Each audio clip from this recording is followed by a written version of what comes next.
Greetings, Mavericks and new viewers.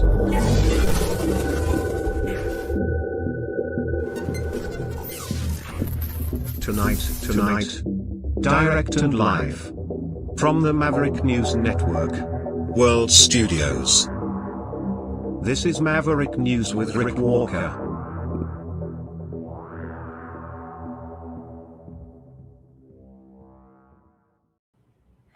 Welcome back, everyone, to the Maverick News Channel. We have kind of a different program tonight. We're going to go a little casual, not quite so formal. Ian, aka Dragon, will be joining us when we finish up with this little intro to talk a little bit about separatism. He called me earlier in the day, said that he wanted to talk out a few things because I'd mentioned some of the key points surrounding the issue out there in Alberta, which some people would like to see as an independent sovereign state. And I said, well, sure, come on, we'll have a discussion and kind of explore things in a little more detail. And I think the conversation might take some, well, it could really go in any direction tonight. So I'm going to let him kind of take the lead on a lot of this stuff. I know that we have all of this stuff going on in the Strait of Hormuz as well, and we've been following that through the week. But honestly, it's exactly what I said it would be, a great big nothing burger, at least so far, because the negotiations that were basically all but signed and sealed and delivered, well, that's because they weren't signed, sealed, and delivered, as Donald Trump was leading us to believe. There's still quite some distance from having an actual agreement with Iran digging its heels in, and Trump. Who knows who to believe in the whole thing? All I know is the strait still isn't really open, and there really isn't a deal. And then over in Ukraine, it's still a war of words, escalating rhetoric with, I think, Russian troops becoming frustrated, bogged down, stymied. It's not just a standstill or a standoff at this point. It is I think that Russia might even be losing some ground to talk about Russian troops on the front line suffering some pretty heavy losses. So there's all of that and the ongoing threats from Russia saying that it's time to take the gloves off, at least from the hawks in the Kremlin, looking to maybe even attack NATO, European targets outside of Ukraine. That if that happens, man, it's a whole new ball game over there, and it gets us that much closer to the proverbial top of the hour, the hands of midnight. Am I saying that correctly? Doomsday. With that being said, when we come back, we'll tell you about the separatist plan to deport the vaccinated. Yeah, you heard that right. Not the unvaccinated, the vaccinated. True thing. Not making it up. We'll explore that and a whole lot more when we come back with Ian on the other side of this.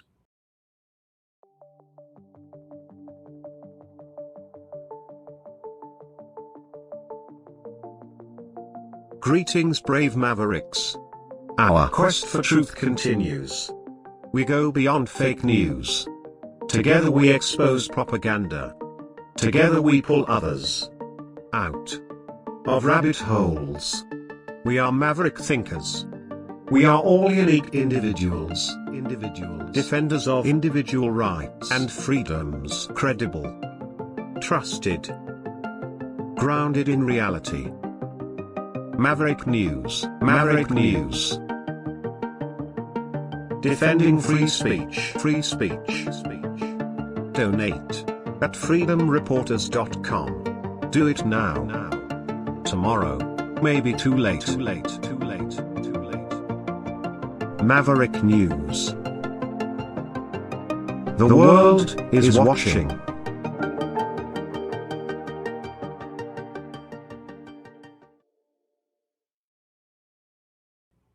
Let's bring in our Maverick from Montreal.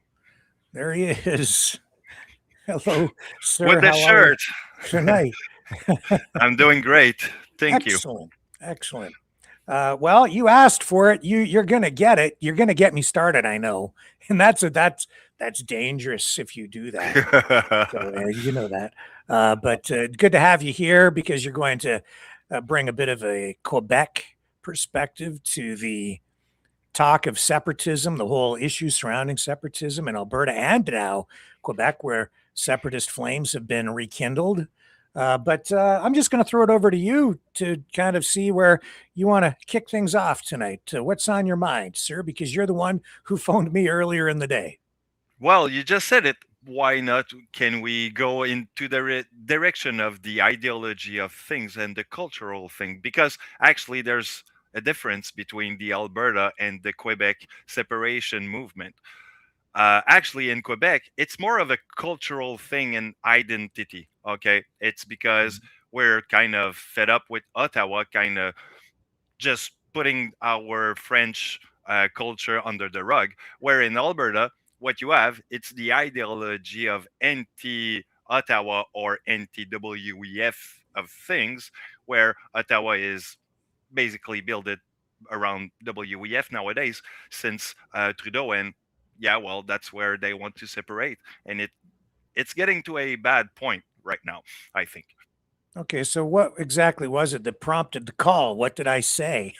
What did I do now to to get this? Because you said that I had been, what was it you said I was talking about that you wanted to explore? Yeah, yesterday you Um, said a few points in your editorial about the separation, and what you said about the oh, Clarity Act and was everybody actually a having a good thing. voice, right? Yeah, Hmm. all Canadians should be allowed to engage in the conversation. Exactly. And actually, I was opening the conversation with, should we all in a national state actually have a say in that referendum? Because Alberta, in certain ways, does have a lot of impact in the Canadian politics, and not only by economics or by just being part of Canada. I mean, I think it's a national thing. So we could probably argue that it's a national decision, but at the same time, the Constitution tells us that it's a sovereign regional thing. So No, I wouldn't say that. The Constitution does make it clear that no province can unilaterally separate. So at some point during the process, even if there is a vote in favor of separation, even if it's 50% plus one person or more, uh, that would just trigger the need for Ottawa to engage in negotiations with any given province. But then after that, a constitutional amendment would be necessary. The And that would require any change to the constitution automatically requires, I think it's 7 out of 10 provinces to approve any amendment. So there's that triggers another process upon another process. And so yes, every province, then every stakeholder, if you will, gets a say to one degree or another in the entire process and decision as to whether any province would ever be able to secede from confederation. that's it. But at the same time, you have the Clarity Act, who basically stipulate that not only you need more than 51% because Yeah. it needs a clear majority to vote in, not only in the vote itself, but also as the population needs to be to the poll to make a decision. Right. I'll Yeah. just give you an example. If only like 40% of the population of Quebec goes to the poll on a referendum and say 30% of those 40% say yes, is 40% of the population of Quebec going to take the decision for the 60 other person that didn't vote? Mhm. That's That's another yeah. layer. That's where the Clarity Act comes in, and I know some of the legal advocates for in favor of separation in Alberta are saying that the Clarity Act, I think they're arguing that won't necessarily apply because they're looking at previous Supreme Court of Canada decisions and so on. They're trying to find a way around that, but that is pretty much what the Clarity Act stipulates, is that 50% plus, say, one person alone doesn't automatically guarantee separation. You need a clear majority. And so the question then becomes, what does clear mean? And you touched on one of the issues right there. If you only have, if only, say, 10% of the population shows up to vote, then of that 10%, you get 50% plus one person. Now you only have 50% of 10% of the population. So what are you looking at? 5% of the population, whatever. And then from that, that 5% dictates what 95% of the people would have to live with, as well as the rest of Canada. No, it doesn't work that way. That's it. You have to have a substantial turnout at the polls to show that you have a clear majority and a clear mandate from the people to engage in negotiations toward possible separation. So yes, I take that as being correct. Yeah, what you said. Yeah, well, this is what I think it is. Well, it is what things constitute to now. And the consequences of all that is that we have a lot of division, and that division, well, it's not going in the right direction, I think, and we're not in the right direction at all. So I've seen headlines like this over the past few days. So I'll get you to comment on it because you're closer to this than I am, being in Quebec. Says Quebec's PQ Parti Québécois leader defends Alberta referendum plan and rebukes Carney criticism. What's it like up there in Montreal where you're situated? Is it, are you hearing, rekindling? Is there a new interest in separation on the Quebec front? Most of the people I know personally don't like the idea of separation right now. Mm-hmm. Probably 1 out of 3 will probably be agreeing with it. The rest of the, like 2 people out of 3 will say, no, I'm not agreeing with the separation for a certain reason. And one of the reasons that I actually get to is that how much of a consequences it will have on our economic, first of all, because we don't have all the resources much to a certain degree. And if we go to the US, how much it will have some consequences on our economy again. Or say, for example, we love our free healthcare system, right? We don't want to go to the US where you're going to have to pay $50,000 for a heart attack or a surgery, something. It's, yeah, the logic is there. Yeah, well, as I was telling you earlier today when you phoned, yesterday I went to the doctor, but I don't have a family doctor. Well, I didn't. So I've been using walk-in clinics for many, many, many, many years. Now, of course, I'm here in Ontario, but we have a conservative government in Ontario. They have been making a lot of changes to the healthcare system, kind of giving us something more hybrid. It isn't just socialized. They've injected more privatization into the system. There's more telehealth. If you're in remote areas, you have access to doctors now via video calls and things like that, even at walk-in clinics. But yesterday, I went to this new walk-in clinic here in my hometown of Chatham in Ontario. And I'll have to tell you, here's my experience, okay? I go in. They're very, very, very busy. It's a new pharmacy. They have the walk-in clinic there as part of it. I'm in. They're really busy. I made an appointment so I could come back later in the afternoon, same day. I walk in. They took me in right away. And when they gave me the form to fill out, it said, do you want a family doctor? Do you need one? I went, yeah. So I checked that off. And by the time I left that clinic yesterday, I had a prescription that I needed. They filled it for me. I got it at the pharmacy, new place. Met a very friendly doctor, a very friendly receptionist, and they signed me up for a brand new family physician, which I haven't had. And oh my gosh, it's got to be 20 years since I've had a family doctor. And like that yesterday, bam, family doctor. I go back on Monday. for my first meet and greet with my new family doctor. And here's the thing. Um, Now that sounds pretty darn good, right? And it was fast, it was efficient. And do you know why I got this family doctor? Immigration.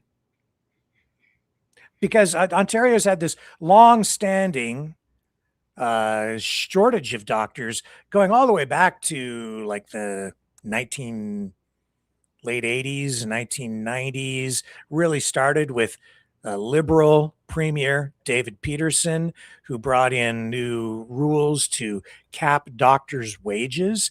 As a result of that, we got an exodus of doctors leaving the province, shutting down their practices, and it's dragged on and on. We've never really recovered from that here in Ontario. But yesterday, the doctors working at this clinic, like everybody in there, I don't know what country they're from, but it's probably might be Pakistan. I'm not sure.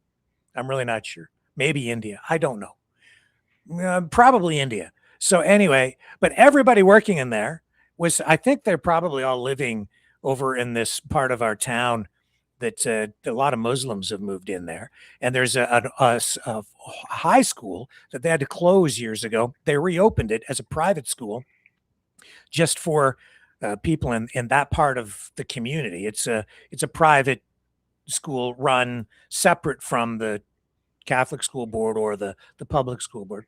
So that's all viable again. That's all working. The that neighborhood has kind of been built back up. And because when I went in there, I'll tell you, all these other walk-in clinics kept closing in town. I'm not exactly sure why, but not really aggressive about keeping them open. These people were on it, man. I'm telling you, like they want the business. They want new patients. They want you can just tell. And they wanted me to get my prescription there because they want to do business. I was content to just walk out the door and go to my regular pharmacy on the other side of town, but they wanted to provide the service. Obviously, they want to make the money, right? But at the same time, they were providing incredible service, and I've got a family doctor. So I'll tell you That how that goes on Monday. Like I couldn't get a doctor here for that's because years. you're lucky, man. Because I've been waiting for 10 years to have mine. Uh, so I know some people. I don't want that. I don't want that doctor because he's got a heavy accent or whatever. But I'll tell you, like they all, they I all would speak jump on him. English. They all speak English and super friendly. And I got the service that I needed. So what do I have to complain about from yesterday? Nothing. It was I would jump fantastic. on that. I would jump on that doctor to have my own family doctor. I would jump on it for sure. It's a golden thing for, yeah, man. The I mean, gold ticket, and I didn't it's a have to gold pay $1 ticket. million to get into Donald Trump's America. I got it right here in town. That's worth a lot to me because then you get continuity of care, and I hope that my doctor is a likable guy. But from my experience yesterday, I expect he will be. So I'm Sure happy is. about that. Just letting you know. But that's why that's the difference between the liberal governments and the long time ago an NDP government here and this conservative government we have now, because they like these clinics, they're private business elements to them, and he's allowing some private stuff to go on and but still maintaining public access and just a lot of changes. And so recent visits to the hospital over the past couple of years, every time I go, it seems to be getting better. And I've been highly critical of the healthcare system here in Ontario over the years, as you know, extremely critical. But I have to give credit where credit is due. After all these years, I have a family doctor. So thanks I've for that. I've been critical about Quebec's health care system too, but the problem is that we have shortage too, and the people are so much getting burnouts, or I mean, they're burning themselves out to give us a good service to a certain degree. So kudo to our nurses and whatnot in Montreal and Quebec because we need them, but at the same time, it's hard for them, and I do understand that, and that's the problem. We have a scarce of those good people around here, but they still Yeah. show up with a beautiful smile, try to be as human as possible when they treat you. And what I like to do is having a fun talk with the doctor, and ask question about what they're doing and whatnot, and they understand that I understand what they're doing to me. So at the same time, it's fun because I have some, bit of medical knowledge here and there, but not that much. But it's fun to interact that way. So they laugh with me all the time. So Yeah. So back to the separatist movement. the separatist issue here in Canada, and maybe we'll talk a little bit tonight too about what's going on internationally with regard to some of these issues that dovetail uh, immigration, which I just mentioned, definitely front and center as one of the key driving issues out there in Alberta, and I know that that's been an issue in Quebec over the years as well. But have you been? So have you been? You must be following a lot of that stuff, right? Like, um, Brexit or well, there's that issue over in Europe, and certainly you have the this by-election going on in Britain right now that's getting international attention with Labor and Reform kind of battling to see who wins there. But there's also this new Restore Party, which is making some inroads, but in the polling, still low in the numbers. But it's a factor, splitting the Mhm. vote maybe on the right. But immigration is there, I think, their number one issue. Uh, and that seems to be what's kind of driving a lot of what's going on in Alberta, although I don't know that they're really highlighting that for the general public right now. What are your thoughts? Have you been what do you think is driving things out there? Yeah, there's a little bit of immigration, but I think the Brexit was, well, it's a thing that been long time ago on the on the shelf, if I can put it this way. Um, it's all about immigration to a certain degree. The reason why people wanted to exist, it's that they didn't wanted the same political system that they had, and also that they wanted to have a better place, or I mean, less immigration and whatnot. So basically, it's a form of um, existential reason in that regard in Europe. So I think it has some overlapping things here in a certain way. It does Yeah, overlap. yeah. Well, as I was preparing for tonight's broadcast, I was putting together some stuff. I've been working on stuff for weeks actually. Uh, and since we're doing this now, I guess I can highlight a few things that I've been researching. And I mentioned this at the beginning of the program. Are you aware that, like, here's the thing: all these separatists out in Alberta, and I'm going to say that a lot of these political activists, even the political parties, the groups, the politicians, they, especially on the opposition side, okay, not the governing parties so much because you can see what they're doing, but on the other side, they're not necessarily telling you what they really want to do or what they will do. They engage in a lot of grievance sharing. They complain a lot to get people upset, but sometimes they, after doing all the complaining, they don't really tell you what it is they're going to do. So, for instance, are you familiar at all with the deportation plan on the separatist side in Alberta? I knew from what you said the other day that they were planning on, if you're not born in Alberta, you might get deported, stuff like this. But Mhm. the vaccine one is a new thing for me. So please enlighten me. Yeah, this is the thing. Like, I don't think these people are really focused on freedom at all. Even though at the center of the separatist movement out in Alberta, they'll tell you that with the freedom movement, right? But I don't think they're about freedom at all because their ideology, the approach, everything that they're doing smacks of authoritarianism to me. That's my opinion. The and what you just touched on there, these are two core policy points. Let me see. I've got if you go to the Alberta Prosperity Project, you don't have to. I think I've got it here. Um, they've got a plan that they have published, and you can go and read these things. But a lot of the talking points in there they don't talk about. A lot of the stuff is kind of like um, it's the quiet part that they never say aloud because it'll leave them open to criticism. One thing that you mentioned for sure was who gets to be a citizen if they separate. That's a major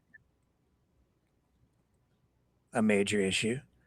So what they're saying is that only people born in Alberta will get to be Alberta citizens.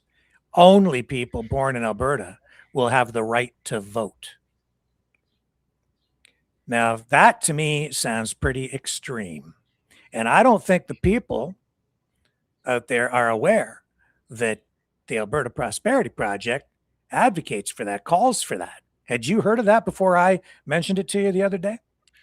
I was Or earlier hearing today? about it actually. I Yeah. was hearing about it, but like I said, the vaccine portion, no, but the born or not born in Alberta, that I was aware of. And Mhm. basically, I was making my research on that, and basically, that's pure ultra nationalism. I will be honest with you, that's pure ultra nationalism. It goes beyond pure ultranationalism. There's no other democratic country on the face of the earth that has a policy that restrictive. None, not one. They would be the only one with a citizenship policy that heavy. Now, the reason I became aware of it was because former Premier Jason Kenney earlier this week in a debate with separatist lawyer Keith Wilson said Albertans should be careful because they could lose their Canadian citizenship if Alberta separates. Yep, that's true. And that is possible. Meanwhile, the separatists are saying, "Oh no, that won't happen. They can't take your Canadian citizenship away." No, there's no guarantee that you get to keep your Canadian citizenship because if there is separation, that triggers negotiation and a complete reopening of this constitution. Amendments will be made because everything has to be looked at again if they separate, including who gets to be a Canadian citizen.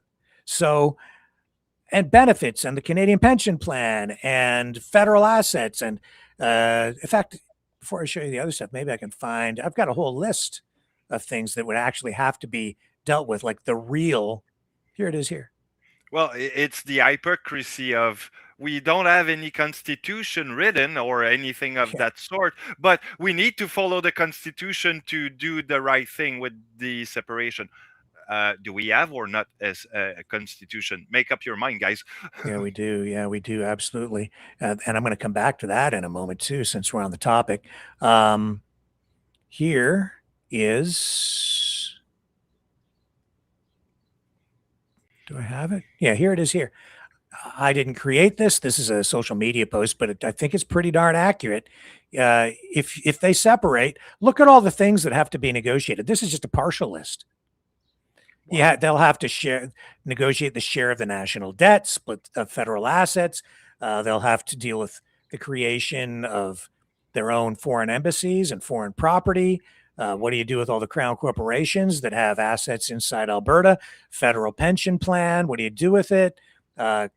What about their own currency? They've talked a little bit about that, but I think that a lot of what they say is pie in the sky. Central bank access, deposit insurance and banking rules, citizenship and dual nationality. Like, will Canada allow people who separate to keep their Canadian citizenship and all the privileges there that reside within all of that while becoming an Alberta citizen? This basically then creates a two-tier form of citizenship within the geographic region of what would have been the former Canada. That it wouldn't be fair at all because then Albertans would contribute nothing to Canada while retaining all of the rights of citizenship on the other side.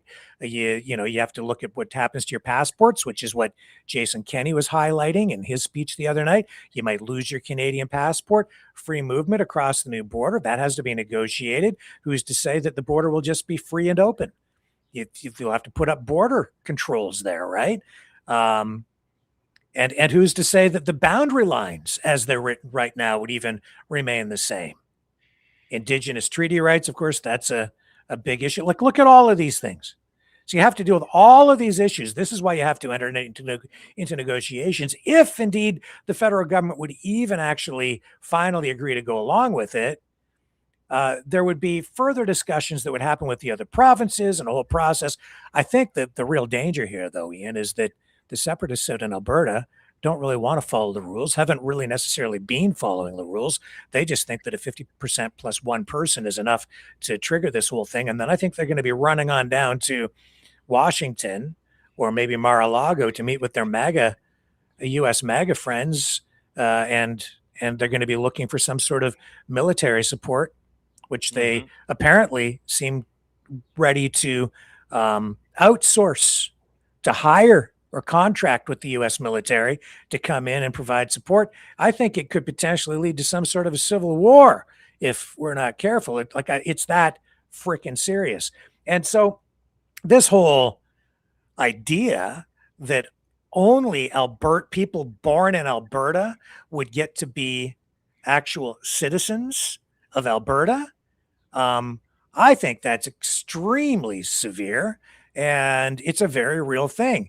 I'm not making it up. It's been highlighted now in an op-ed in the Toronto Star by a reporter who attended some of these separatist rallies. And there are quotes directly from Mitch Sylvester, the man who really drove the entire separatist petition program.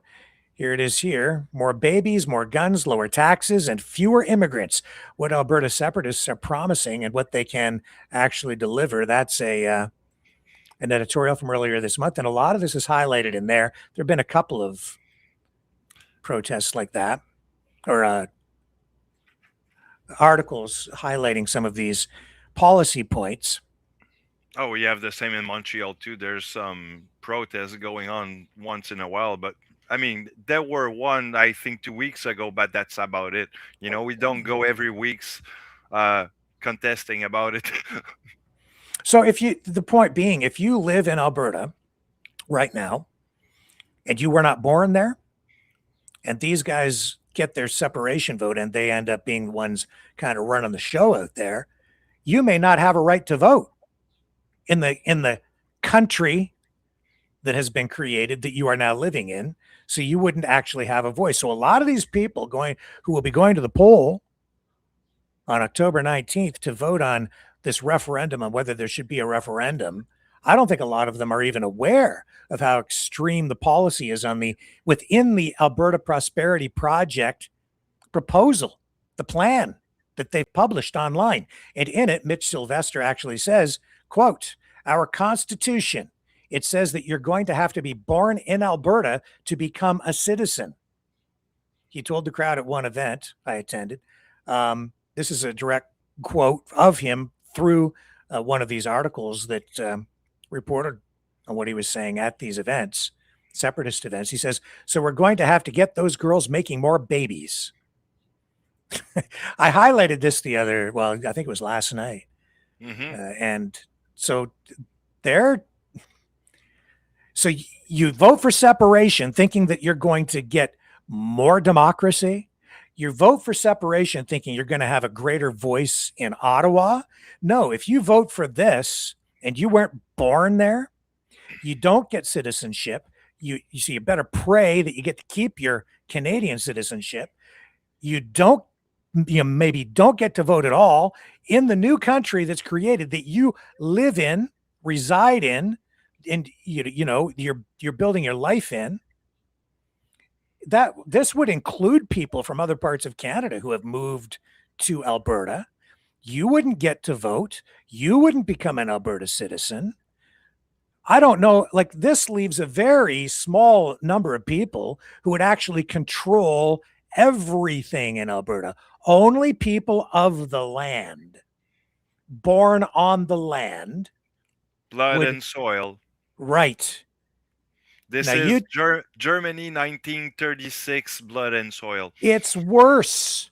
Not even Adolf Hitler had a policy that restrictive. Now, under Nazi Germany, their citizenship requirements were focused on race, genetics, blood, okay? But not even Nazi Germany was that authoritarian, that restrictive on citizenship and voting rights. They would leave you 2 generations back of Jewish ancestry. More than that, you were kind of castrated. but that's I, basically it. And even probably one half of your family tree kind of thing. honestly, until a few days ago, I didn't even know that this was in their APP project. Alberta Prosperity Plan is what they call it, or the Alberta Prosperity Project. Okay, didn't know. This flabbergasts me. This is ghastly, is what this is. It's unbelievable, but there it is. It's in black and white in their APP plan. Mm. And again, man, I am not making it up. Okay, uh, it's you can go find it online quite easily. In fact, right here, here is this is this theirs? I've got two of them up here from this might be the yeah, no, this is the other one. Here it is. The value of freedom is what they call it. It's online. These are taken directly from this website, this PDF that you can download for yourself from their website.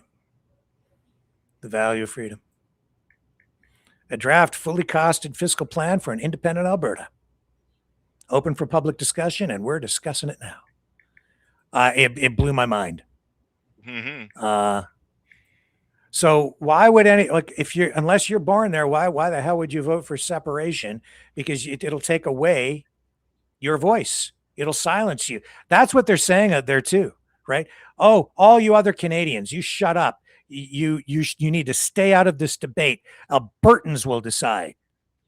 No, this affects the entire country, as you highlighted. It's a very important issue that affects every Canadian, every First Nations person, everybody in Ontario, Quebec, Newfoundland, BC, Northwest Territories, everywhere, right across the country. Every Canadian should have some sort of a say in this process.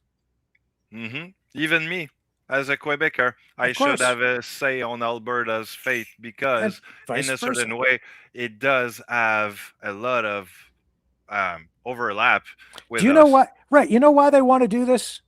It's becoming painfully clear why. Because they can't win an election. That's why these small group of people can't win an election because their ideology, their politics, it's so radical, people won't vote for it. So what they've done is they've wrapped this up into a separation debate. They've gone down to the states to gin up some support down there.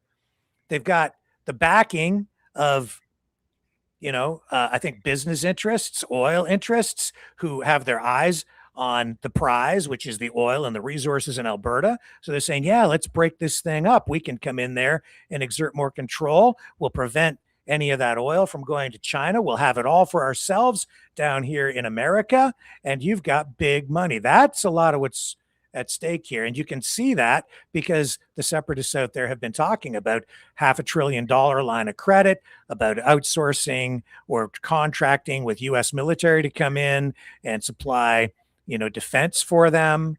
And while they're saying they want an independent Alberta, it's becoming also painfully clear that if there is a successful separation, it won't be long before the United States just swallows up that province and maybe the entire country of Canada because it'll drive like literally a physical wedge right in between BC and the other side of Canada on the other side. And I think it's then divide and conquer as part of the strategy. Actually, I think you're right. And I mean, look, every time that, for example, Carney, okay, we don't like all Carney. I know we kind of hate the guy sometime, but look, he comes around and say, "Look, Alberta, I got the pipeline dream pipe for you. Yeah.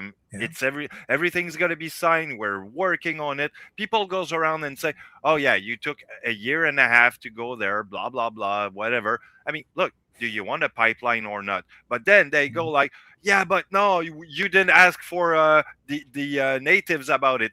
I mean, guys, make up your mind. You want something from us, we give you. Now that we give it to you, it's like, yeah, like you said yesterday, I wanted a bike, but now you gave me a mountain bike instead of a race bike, and it's red instead of blue like I wanted. So bring it back to the merchant, or yeah. You Go back to also, the store. yeah. You also mentioned to me that you've been seeing some U.S.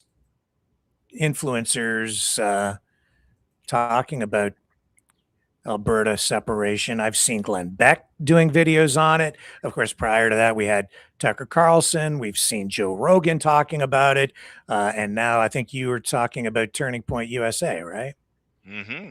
Yeah. I've heard about Turning Point USA would have their chapter here in Quebec and probably around Canada. So, I mean, Mhm. is there any overlap in there? I think there is. Well, I think they definitely have an interest in Canada because they just produced a video, which I wouldn't say this is journalism. It isn't. TPUSA is not a journalistic endeavor or an enterprise. It's a political action group. Okay, that's what they are. They're activists. They're pro MAGA, pro right hand conservative politics. Charlie Kirk, all that, and they have this new video out. And in the center of this video, they actually highlight exactly what I was talking about, Ian, which is you've got this separatist lawyer, Jeffrey Rath, is piping up again, talking about that pipeline, which right here, that pipeline to the West Coast that they've been making such a ruckus about, basing this entire separation movement on. Can't get a pipeline built to the West Coast. That's why we have to separate. Well, I told you the other night, he kind of came out and said what he hadn't been saying before, none of them, which is that they don't really want that pipeline built to the West Coast. It's never been about the pipeline to the West Coast. They want to stop the pipeline from being built to the West Coast. Well, they've been making that one of the central issues. And then right in the center of this TPUSA promo, and that's what it is. It's a let's screw Canada over and break up the country promotional video from Turning Point USA. Jeffrey Rath is inserted in there with all the usual suspects on the separatist side alongside all of them. And what's he talking about? China. China in this TPUSA video. Let me play the clip, just a portion of it here this is the TPUSA Let's Take Over Canada video.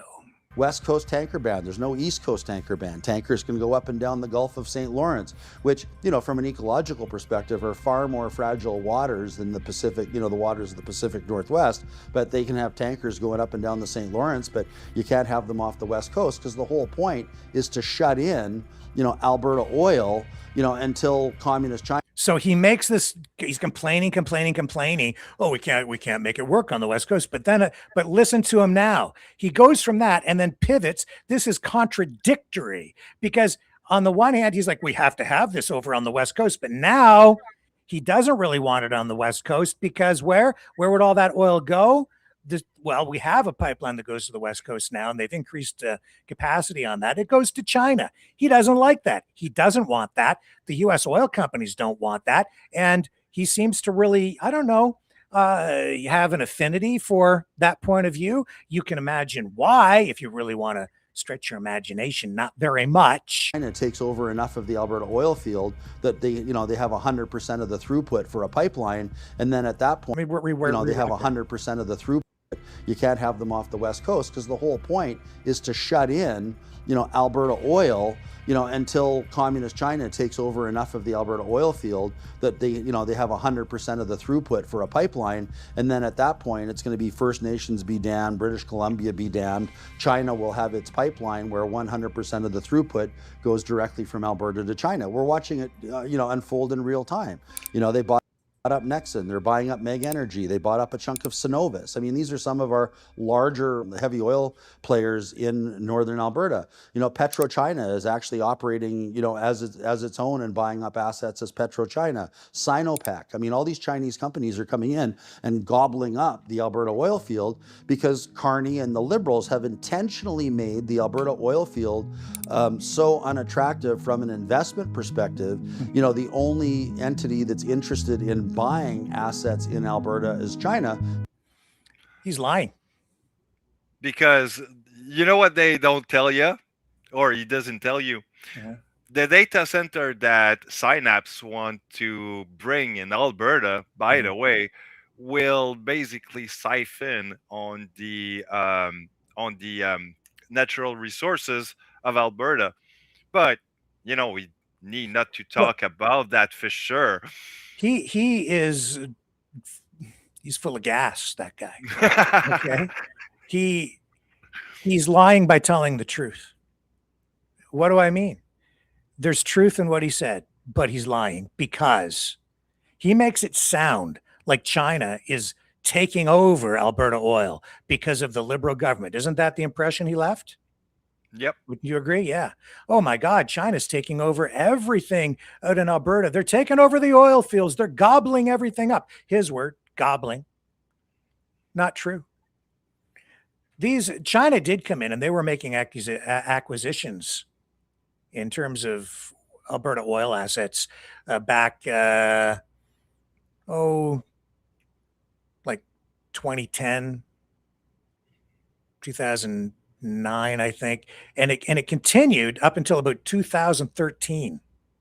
And yes, they did buy Nexon. I remember that. And you can buy, Nexon tires. It's a growing Chinese company, right? Now. But the thing is, Ian, China doesn't own the majority, not even close, of Alberta Oil's assets. They have about 5%. And guess who owns the majority of which foreign country is the largest foreign investor in Alberta Oil? US. Yeah. They own well over 50%, sometimes approaching 60%.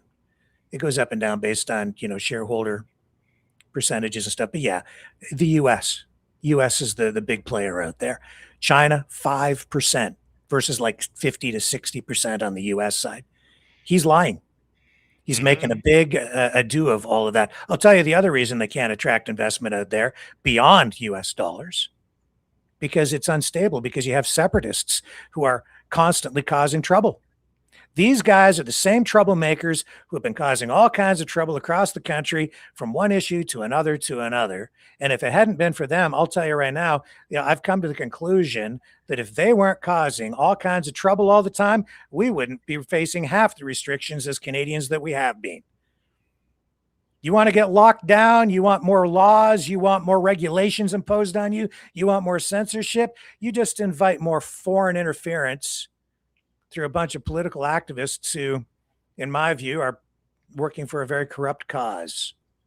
Not that I have anything against the United States. I don't. And I welcome foreign investment because it helps capitalize the expansion of projects that the entire country can benefit from. But any foreign company and any foreign-owned company that comes into Alberta, any private company, that's who realizes the bulk of the profits from any kind of an oil project. It isn't the government per se, and it certainly isn't the citizens. The citizens get jobs. The big corporations get the profits. So get that through your head. And these separatists are telling everybody that all we have to do is separate from Canada and we'll keep all the money for ourselves. No, you won't. The corporations will get even more, because do you know what happens? Then they'll become exempt from federal taxation. They won't have to pay taxes to Ottawa anymore. That's why they want to separate. The big corporations don't want to pay their taxes. The big US oil companies. You get rid of that. Not only that, if you separate, they'll never get that other pipeline built to China, because the American oil companies don't want it going to China. They want to keep all that oil flowing south to the United States. China represents competition. And if they can limit the competition by rigging the market, by taking it over, so be it. You're never going to get a pipeline built to the West Coast. And Jeffrey Rath doesn't want one built. Never did. He's a big whiner, a complainer, a great big giant crybaby, and it's all fake. Fake grievance, fake problem. He is the goddamn problem. They're all the problem out there. They never wanted that pipeline built to the West Coast, because if it's not the corporate interests that have people motivated, it's the paranoia of China. where they're being told that China's gobbling everything up, and yet China only owns, or has invested is the proper term, 5%. Now, China is buying all of that oil pretty much that's coming out of the pipeline that goes to the West Coast currently, that a lot of people don't even know exists, but it does. Yeah, they're buying all that oil, but that's them as a customer, not as a controlling interest in it. There's a big difference. They don't own it. They don't own it till they buy the end product, which is the crude oil, which then gets shipped to the Asian market at world prices. And that's better for Alberta because now you have two customers. That creates more demand for your product, which means higher prices, which means you can charge the same kind of price that everybody else around the world does. But if you've got one customer, the United States of America only, then you have one place to sell it. You become a price taker. You can't demand a fair price at current market rates. That's not free market capitalism. That's not freedom at all. No, that becomes a corporate fascism. It's a controlled market. It becomes a barrier to entry to the industry is what that is. That's what's going on out there. These big companies with Donald Trump at the helm and helping them because they have, this corporate government, public-private partnership on hyperdrive with the tariff war and the trade war between the two countries and all of these issues. Okay. They're working hand in glove. That's why Trump goes to China, sits at the negotiating table with the Chinese, and he takes all of these corporate CEOs with him. What does that tell you about the state of America today? That wasn't Donald Trump over in China representing the people. And he didn't have, just the government representing the people of the United States at that table. No, he's got all his oligarch friends there, all the great, the super wealthy, ultra billionaires who are with all of the biggest corporations, the tech companies, big pharma, big oil, all of these companies over there sitting at the table on an equal footing with the president of the United States. Who elected them? Mm-hmm. They're not elected officials, yet they're there negotiating on behalf of America. Now, they could have input, but I don't know that it's even appropriate. I'd say it's a conflict of interest to have these guys sitting at that table negotiating alongside the president of the United States because it gives them an unfair advantage in the marketplace versus any of the companies that try to compete with them. Yeah, but in a corporatocracy, you don't have conflict of interest. You just have... The whole thing is a conflict of interest. That's the whole point. You just have give and done. All what you get is gift and support from what you have, and basically it's not free trade anymore. It's a joke. It's a controlled. It's a centrally planned, controlled economy. It's just you have the interaction between the private corporations and government. They work together, and then they create barriers to entry. Donald Trump protects them. They pay him by financing his campaigns, helping him build a big multi-billion-dollar ballroom, all these payoffs. And then he puts tariffs in place to protect them from foreign competition. He'll even take over a country for you if you line his pockets enough. You see, the whole thing is corrupt. That's why this kind of governance is authoritarian. It doesn't serve the people. It only serves a handful of people at the top. And while you're being told, gotta fight these taxes, we need smaller government. No, this is actually, you're voting for bigger government. It's just that it's so big, you don't count. The bigger the government, the smaller the citizen. And you're being told, yeah, we need lower taxes and less government, but it ain't for you and it ain't for me. It's for Exxon. It's for Elon Musk. It's for Mark Zuckerberg. It's for those guys. That's who it's for. Are you cluing in? That's why they get a seat at the table over in China, and you're lucky to get a seat at the dinner table. That's exactly what it is, and that proves that America has become a corporatocracy. Because if you look at what a corporatocracy is in the spectrum of science politics, if I can put it this way.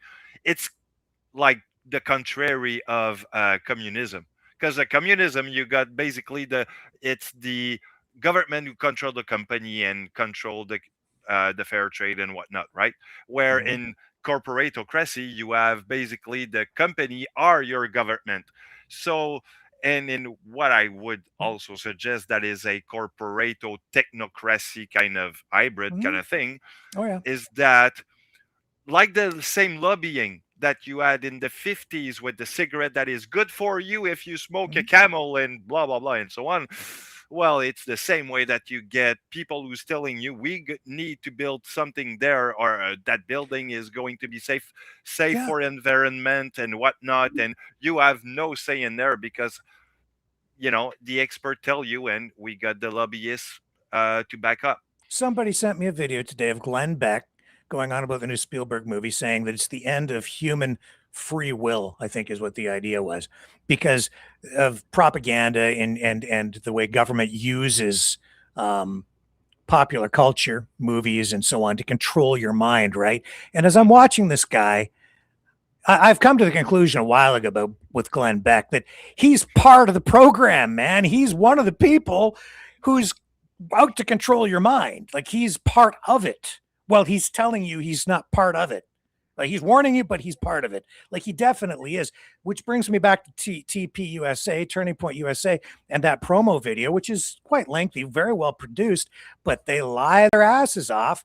Charlie Kirk, God bless his soul, lied like a rug. Canada's a really screwed up country, and it's a self-hating country, as you well know, that prides itself on being polite.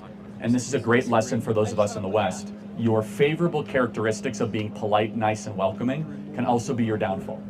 And you know that in Canada, right? Yeah. Super polite. Okay, we're just going to allow a bunch of foreigners over on our country. Super polite. We're not going to allow anyone. We're not going to have free speech. Canada's got a big problem. It does not have this, the Constitution. So you do not have robust free speech protections. Lie. Huge lie. He's a liar. Ian, what am I holding up? It's a constitution. That would be right. That's the Constitution. You know where you can get this? Any bookstore, practically. You can get it on Amazon. You can get it online. You can look it up on the internet. It's not hard to find, but they keep telling you this doesn't exist because these people want to destroy our country. They're trying to convince everybody that Canada doesn't exist, that this book, this Constitution doesn't exist. Oh, no, it's in there. I can feel it. Yeah, it's still in my brain. I've read it. Okay, it's in there. Charlie, wherever you are up there, my friend, it's right here, pal. Maybe, like, I'm just telling you, it's real. He lies. He lies. They all lie. They've all been lying. They're lying about our country. They're lying about the Chinese influence. They're lying about the fentanyl. Donald Trump lies. If he opens his mouth, he lies. Then he lies on his lies, and the people believe it because they're all suffering from TDS, Trump derangement syndrome. They're all freaking brainwashed, and they're in a goddamn cult. I'm sorry, but that's what it's come down to. I hate to tell you that, but all the people who keep pointing at me saying he's got TDS, because you don't have an argument, you don't have anything valid to say, you run out of valid things to say, then you say, I have TDS, you have TDS, because this book proves it, you have been duped. How about that? Yep. And I hate to say that, but to me, TDS sounds to me like someone's calling another one retard. I mean... Yes, that's right. I don't mean to say that they're a bunch of retards. I'm saying, wake the hell up. You're being lied to. And the people lying to you are the ones who have been saying, don't listen to them. They're all lying to you. Just ignore them. The reason they don't want you listening to other people, other organizations, other points of view is because then you'll figure out that they've been lying to you. They're lying, and then they're lying more. All they have been doing is lying. Now, when they show the burning churches, that actually happens. Okay, that's a problem. But I'll tell you this. Do you know one of the reasons they burn those churches it's not because it's not because of the liberal government. It's because of them. It's because of the extremist, the people who are far out there with their views. It's the religious extremists. It's the people who have oppressed the First Nations people over time. Okay, it's the Catholic Church. It's the anger over that. It's the Christians. They're mad at the Christians.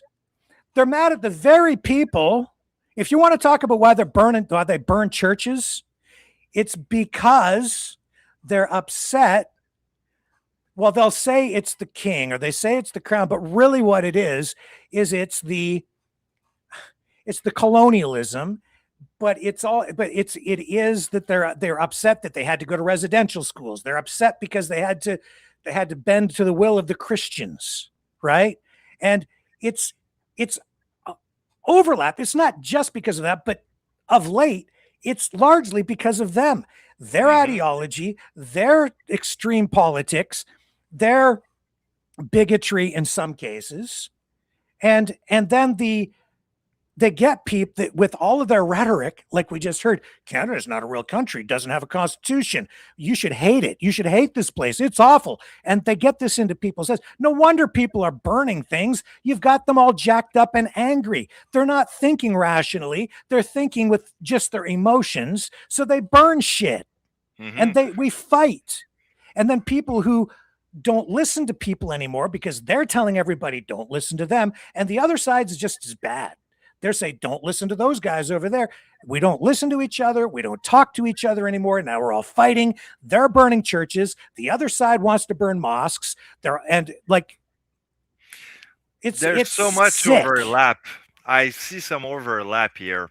And there's some things I might go in a weird direction for you right now, but that's on one side, you got the accelerationist movement or the fringe radical that is part of it.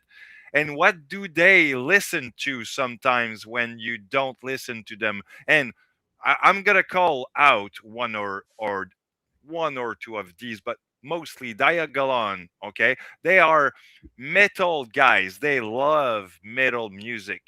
I love metal music myself. I'm a metalhead.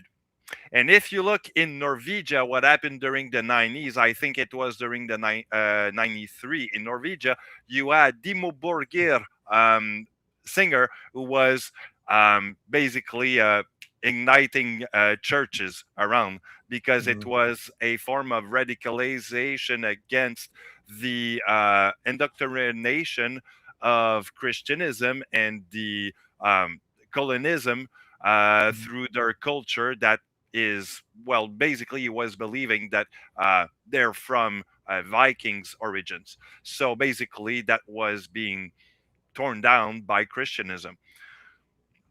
So you have an overlap, I think, in ideology here. I love your accent. Christianism. That's pretty good. You mean Christianity? Christianity. That's good. Well, don't ask me to speak any French though, okay? Because you got me beat, man. Like, anyway, when I say that both sides are as bad as the other, like it's really become that because, like the kind of conservatism that I subscribe to, have always subscribed to, it doesn't exist anymore. Well, very little of it out there because people have been pushed to the extremes on both sides. So I highlight the fact, like, think of what happened during the pandemic, okay? That became very political, and that created a political divide. If you were on this side or that side, then this side would be vaccinated. I'd say more on the so-called liberal or woke side. I'll call it the progressive side, isn't it the more appropriate term these days? Not so much liberal, but progressive.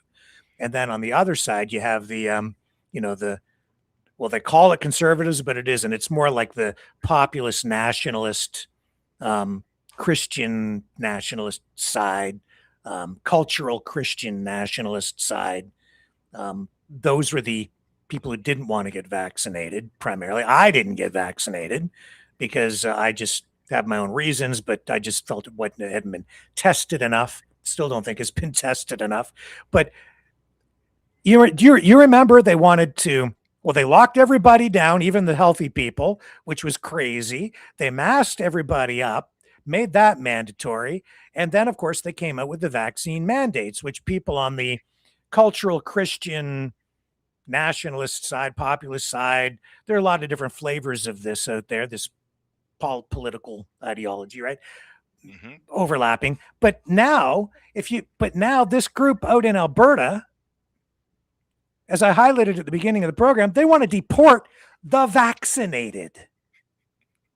They want to deport vaccinated people. So they have this immigration plan, and they have a point system, right? Now, they're not talking about people who are already there, okay? Or people who would become citizens, I guess. If you're born in Alberta and you got vaxxed, I guess you get to stay. But if you're any person who falls onto their list, all right, and you're an immigrant, in order to stay in Alberta, you have to meet a whole list of criteria. And there's a point system awarded. And if you are not injected, you get 10 points. If you haven't had an mRNA injection, that kind of a vaccine, if you haven't had an mRNA vaccine of any kind, you get 10 points. That helps you stay. If you don't have any serious illnesses like, I don't know, Ebola or something, then you get to stay. If you have been vaccinated, I guess that works against you. So they actually want to deport people who have been vaccinated. Now, you tell me, does that sound just as extreme to you as the other way around? Because it sure as hell does to me. I thought it was unfair. It was unconstitutional. You shouldn't be discriminating against people for medical choices. It should be private anyway. For me, it was always about freedom. It was always about choice. You want to get vaccinated? You want to take the chance? You want to absorb the risk involved with getting a vaccine that could have side effects that you maybe are not fully explored? You go right ahead.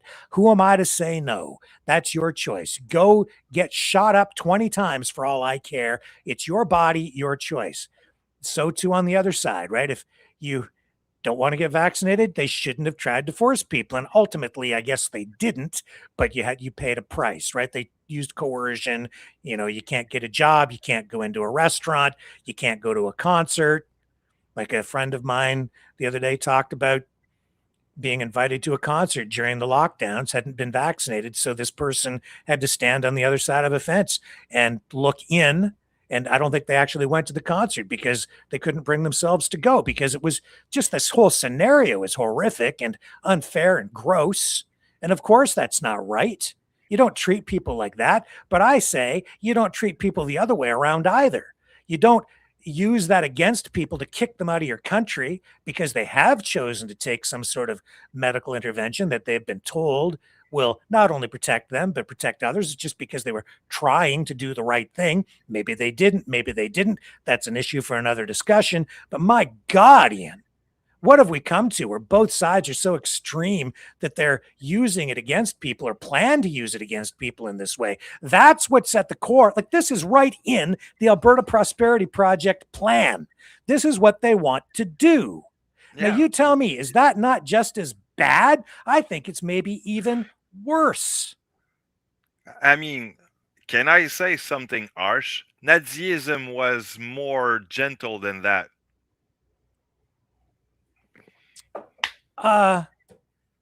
Blows my mind. I just blows my mind. I keep saying, like, people keep failing the test. And what do I mean? I mean, what you're talking about. It's like through your life and through history, human beings face tests. There are challenges placed in front of us. And then your character is tested. Your heart, right? What kind of person are you? Do you rise to the occasion, or do you become selfish because of your fear? How do you respond to things at a time of crisis? Do you reach out and help people? Do you take a stand, or do you comply? Do you do things because of it? You know what I'm saying? So and we keep failing the test as a society because we keep making, I think, the wrong choices. We're going to lock people down. That's right. And then on the next thing you know, on the front page of the Toronto Star, there's a headline, saying that a majority of people are in favor of putting the unvaccinated in concentration camps. And like, I mean, what? That's the thing. Alberta was like the first region, I'm sure, and I'm not insulting anyone. I'm just saying that everyone in Alberta, I'm sure, was the first to be freaking out when the government was putting lockdowns during COVID, right? Yeah. And what are they doing first? Worse. But Worse. like 10-fold. Here's the list of all their criteria. You have to have an education. You need to speak English, right? Canadian citizenship. If you're a Canadian citizen, you get 40 points for that. If you're a lifelong Canadian without a criminal record, but you only get half that if you weren't born in Canada. Like what? So, like, why does that even matter for Alberta citizenship? If you're a Canadian citizen, you get points, 40 points. If you're not born in Canada, though, you only get 20. It just goes on. It's ridiculous. You know what? You're just gamified. You're bonifying to be in a country or to be born somewhere. So basically what you're doing, guys, is gamify where being part of a said region is a thing. And not only that, that's becoming a meritocracy. Well, if you want to separate from Canada, why do you care if somebody's Canadian at all? If you want to decide if they're going to be an Alberta citizen, why does Canadian citizenship even factor into it? In fact, we've just been discussing that and saying that you might not even be able to retain your citizenship as a Canadian after they separate. But they want their cake and eat it too. They want everything that comes with Canadian citizenship, but they don't want to pay their taxes. Why don't they want to pay their taxes? Well, because it's really the big companies and the corporations driving this whole thing. One way or another, I'll guarantee you this, the citizens will pay their taxes, and you're not going to make any more profit from that oil. You're not going to make 1 penny more. You might get more jobs. I don't know if they expand the oil market, but that's the best you can hope for is more jobs. And one way or another, you're going to pay your taxes. And if you're not paying income tax, they're just going to charge you a different tax called something else. You're going to pay taxes. That's guaranteed in life. I got another question then for that. Where are you going to deport those people? That's a very good question. Where are they going? Well, they're going back where they came from. Well, I'm a Canuckistanian, so where are you going? I guess I'm going back to Ontario. I don't know. Each person would be dealt with in their own particular way. If you look at what goes on with this Restore Britain group, they don't really seem to care. It's just, you can't stay here. Just get the hell out of here. I've been reading their plan. It's got some things that raise my eyebrows over there too. We can maybe talk about that tonight a little bit. But this whole thing in Alberta, oh my God. I didn't know. I mean, I've been saying, let's keep the country together, but now I'm seeing, hey, wait a minute. These people are not about freedom. They're certainly not about democracy. They want what they want. They want to get the political opposition out of the way. They're not really talking about it in a way that makes it clear what their actual plan is. They've got this divided, separated political movement where they can kind of dodge bullets. They've got all these different separatist groups set up. So you don't really know who to punch in this fight, right? It's kind of like you're boxing with several different entities at the same time. They don't have a central figurehead other than this Mitch Sylvester and the lawyers who aren't really the leaders, although this Mitch Sylvester is being promoted as the probable president of whatever comes out of this. That's what a lot of people are saying. That's causing some infighting, I guess. Some of that I think is performative, but is that the guy that is going to be the president of the new Republic of Alberta? And will it actually be a democracy? I wouldn't say it's very democratic at all, because You're going to have like this small group of people who will be citizens because they were born there of the land, which seems very fascistic and honestly, well, prejudicial to me. And then the other people who live there, which I would say probably will comprise the majority of the people, probably, well, then they won't get to vote at all. Mm-hmm. Because when I say you weren't born in Alberta, but a lot of people who live in Alberta came from other provinces. I don't know what the demographic breakdown is. I don't know what the numbers are, but a large percentage, maybe even the majority of people wouldn't even get to vote. That isn't democracy. Well, to me, it sounds more of a meritocracy, because you got to be. It's not a meritocracy. It's the opposite of that. Meritocracy is, you get to do something because you've earned it, because you've gone to school and you have the credentials, you've worked in an industry. On top of that, you have job experience. You become very proficient at whatever it is you do. Yeah, but so being born in Alberta is also part of it. It's part but that's not merit. That's prejudice. That's a birthright, is what you're talking about there. That's not merit. You didn't earn that. That was given to you. There's a big difference between a meritocracy and inheriting something because of a birthright. Okay. Right? Huge difference. So that's an entitlement. Yeah, okay. So you owe it to me. This is the problem out there, man. This is the whole problem with these separatists. You owe it to me. That was the whole thing with the Andy Griffith episode that I ran last night. It's mine, it's mine, it's mine. Give it to me. I don't have to work for it. I don't need to work for my allowance. You give it to me now. Give it, or I'm going to cry. Throw a temper tantrum. It's mine, mine, mine, mine, mine. I don't have to share anything. They're a bunch of, they're spoiled, rotten little brats. They feel not entitled. The people of Alberta. The people at the center of it, they want their cake, eat it too. They want the money. They're greedy. They're power hungry. And they're trying to purge their political opposition. This stinks. Very dangerous, I think. Extremely dangerous, because it could lead to violence. For what? For those guys?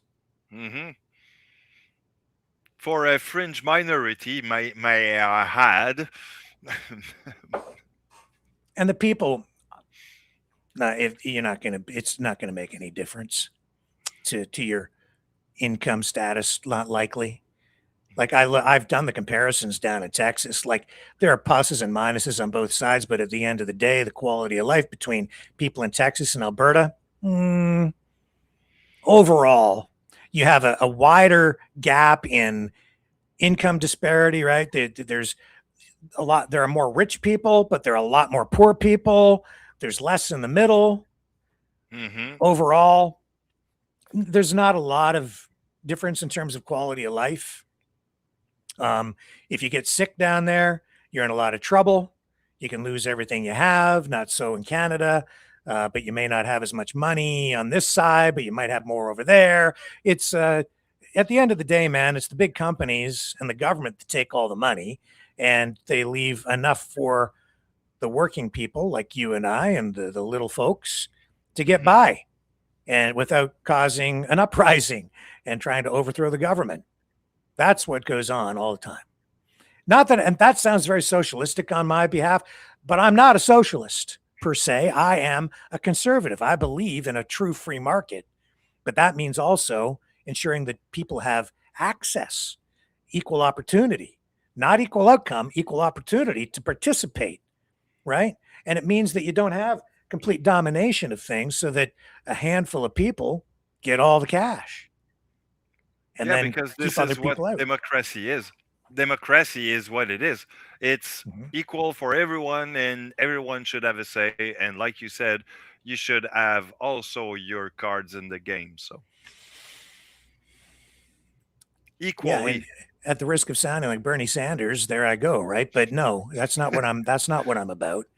But these are nuanced things.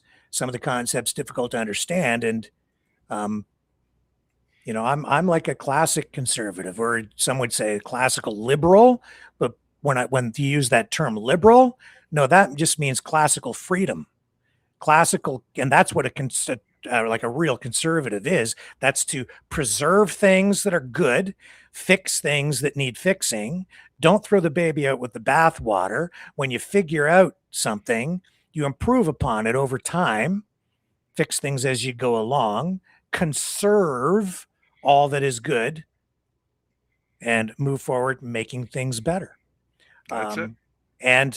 And you put individualism and individual rights, freedoms, liberty at the forefront, because the bigger the government, the smaller the citizen, right? But that's not what is going on today.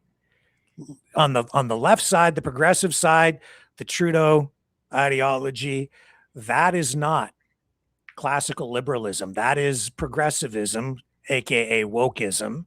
That's cultural. Some would say cultural Marxism. I've used that phrase myself. I'm not sure that accurately describes what it is. It is progressivism that has gone extreme. Acceleration.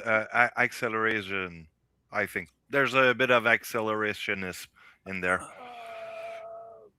That you could say that, but that's a term that's really applied more on the right wing of the spectrum, if you want to look at it on that scale, right?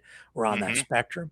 But on the other side, that's not conservatism. Like on the right side today, it's not conservatism. It's this communo-fascistic combination of communism and fascism. It's mostly fascistic, and it's described in some cases as populist.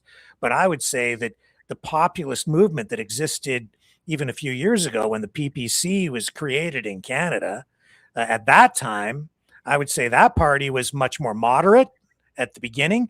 But even though they say that they stick to their values and principles and they don't compromise and look at polls, they do.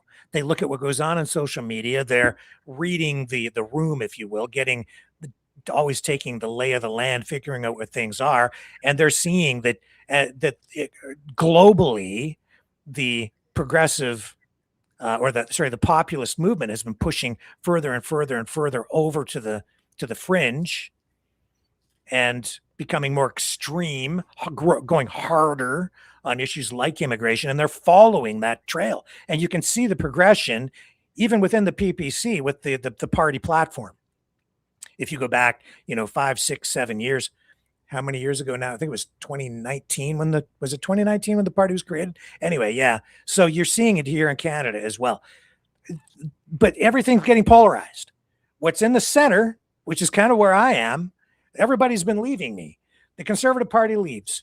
PPC's right there. I'm like, okay, then they're there, and then they're gone. They've gone over there. The liberal side, they've kind of come a little further to the center with Carney, but they're still over there. They're still not my thing, right? But I like some of the economic stuff, but I don't really like some of the culture stuff.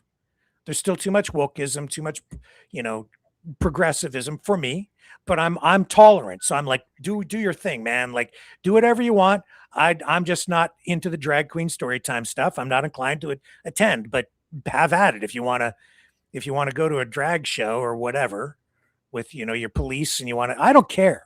Like, honestly, some of it gets a little off the charts for me, but and I don't like seeing naked people walking down the street in the middle of my town. But at the same time, I see the hypocrisy in it all, because the very people who complain about it run off to Mardi Gras. And they participate in what's really kind of a Christian tradition where it's nothing but debauchery and nudity and women taking beads to show you their breasts and heavy drinking. And then they go to Lent. That's all. I'm saved. I confess, I did it. I sinned. Reminds me of what I said a long time ago about what was happening during the time of Marilyn Manson in the baptism era of that time. His grandfather actually was pure Christian baptism, but at the end of the night, he was in the drag queen stories. But that is America. It is a country of hypocrisy. The whole country is like that. On the one side, you've got this Christian revival happening, but then they all run home and they watch, porn on the internet, and then their daughters grow up and go out to LA to do OnlyFans videos. It's like, and then they elect a president who has porn stars as mistresses, and then throws parties with scantily clad women in giant, huge representations of champagne glasses, Vegas style, at Mar-a-Lago, while they talk about Christian values. It's just like, what the hell is this clown show? It's America. Actually, new Christian values is, you can have an open relationship, right? Yeah. If everyone is in the right path, and if everything is done well, you can be open-minded and be swing around with the other partners. So, that's the new conservative Christian of today. Where back in my days, or when I was a kid, I was told that no, you should have just one partner and that's all you get. Yeah, and then all these reports at these Turning Point USA events, a lot of people now are kind of shifting away from it, and they're blowing the whistle sort of right on what's been the real things that have been going on behind the scenes: the drugs, the sex, the rock and roll. Yeah, not quite so pure as we were led to believe, right? The hypocrisy, it just smacks. But hey, they know better, and apparently Canada is just this big oppressive communist dictatorship, so they need to come up and liberate us. Thank you, Charlie Kirk and Tucker Carlson. I don't think so. This is why these guys have been, losing me. Like, I'm going to leave. They've left. They've all gone over there doing these crazy, wacky videos that are misrepresentations and misleading. It's frustrating. Yeah, it is. Look, I've been torn all my life to be, to act certain way, to behave certain way. That now I have to change all that because the mentality of the people goes, nah, I'm old school. I'm going to stay old school, and don't touch my prides or don't touch my values of old times. That's what I live on. Speaking of values, okay, this Mitch Sylvester misrepresents things, lies. They're all lying out there. Here he is at a presentation, and this is a very common one, okay, where they talk about Trudeau and the post-national state. First of all, let's just listen to this short clip. This is in 2015. This is 10 years ago. They've been on this path for 10 years. And how do they do it? Well, there's a playbook. There's actually a path, a clear path. And here's the first thing. Okay, actually, I better re-rack that a little bit because I think hang on, we're going to go to a commercial here, right? He's talking about the post-national state thing, which is misrepresented constantly. They're saying that Canada doesn't exist, but it does. And I'll explain what is meant by post-national. Hang on, here we go. It's not going to let me.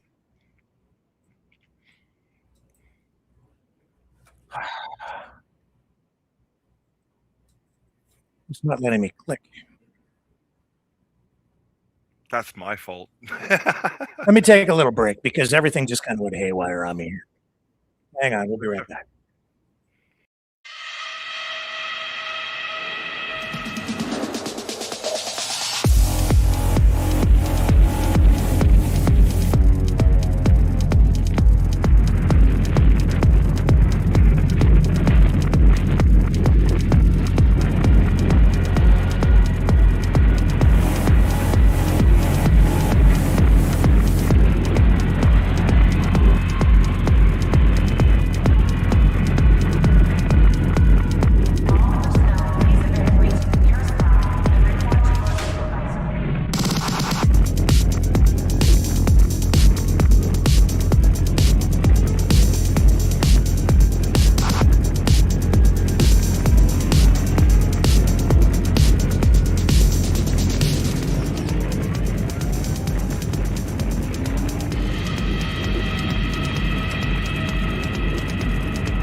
Maverick News.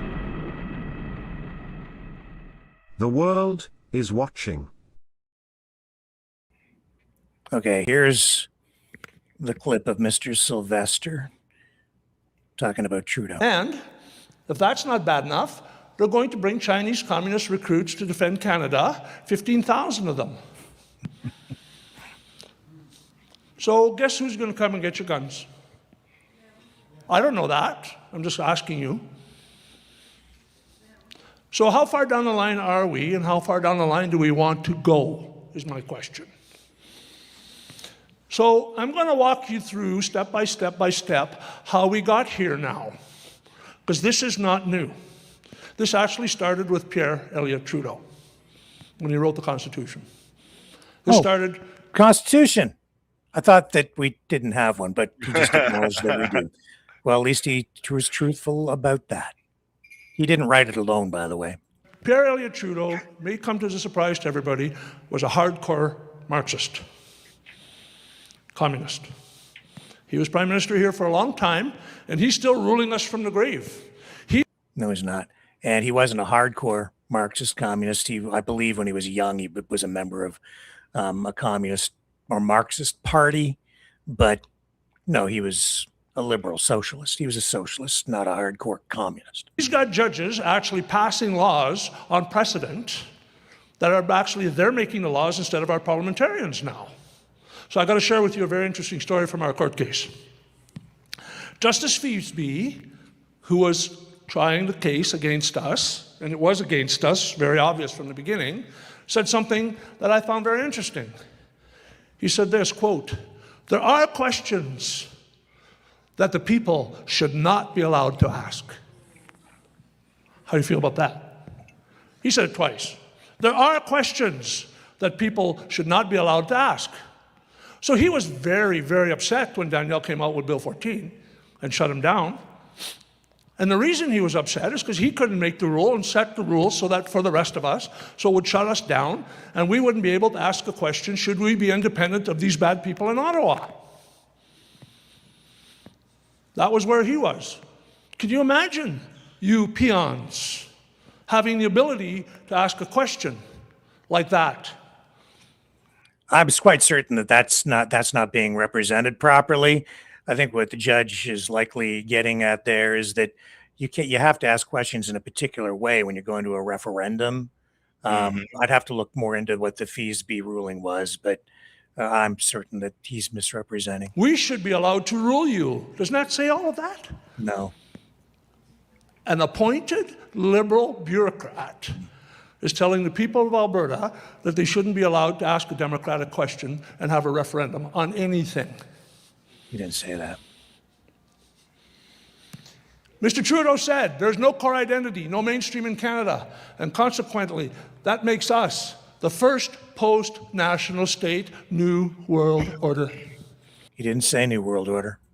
Globalism, post-national, no nation.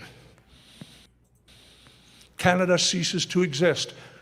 Post-national, no nation. That's what that means.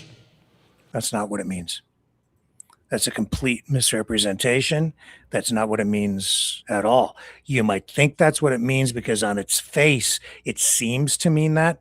That's not what it means. Post-nationalism is to say that the citizens of a post-national state are bound together, not by their blood, not by their genetics, not by the color of their skin, not because of where they were born, but by a shared set of values, interests, taking care of each other.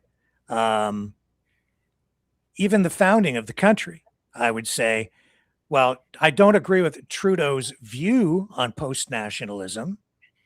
I believe more in the traditional value set that established this country, a value set that was based on, and the country still continues to thrive on, values centered around individualism, individual rights, freedoms, and liberty. Those are the foundational principles upon which Canada was formed. And in the Constitution, there is reference to the supremacy of God in order to protect people's rights. So those are the concepts that I still subscribe to. They've taken it beyond that, and they view Canada not as not a nation, quite the opposite. They're saying that, and I do to some degree agree with this, you don't have to be born here to become a citizen. You don't have to be white like me. You don't have to be from England or Scotland or Ireland or any other particular country. You don't have to be from France. You know, your ancestors don't have to be from France. That's not what binds us together. It's something more than that. It is values, as Mark Carney might say, although that's not really what he's referencing in his book. So value and values are words that can have various meanings, as many words can have different meanings, but we're still a nation state. He's saying that we are bound together by a belief in the rule of law, in democracy, in taking care of each other in times of strife.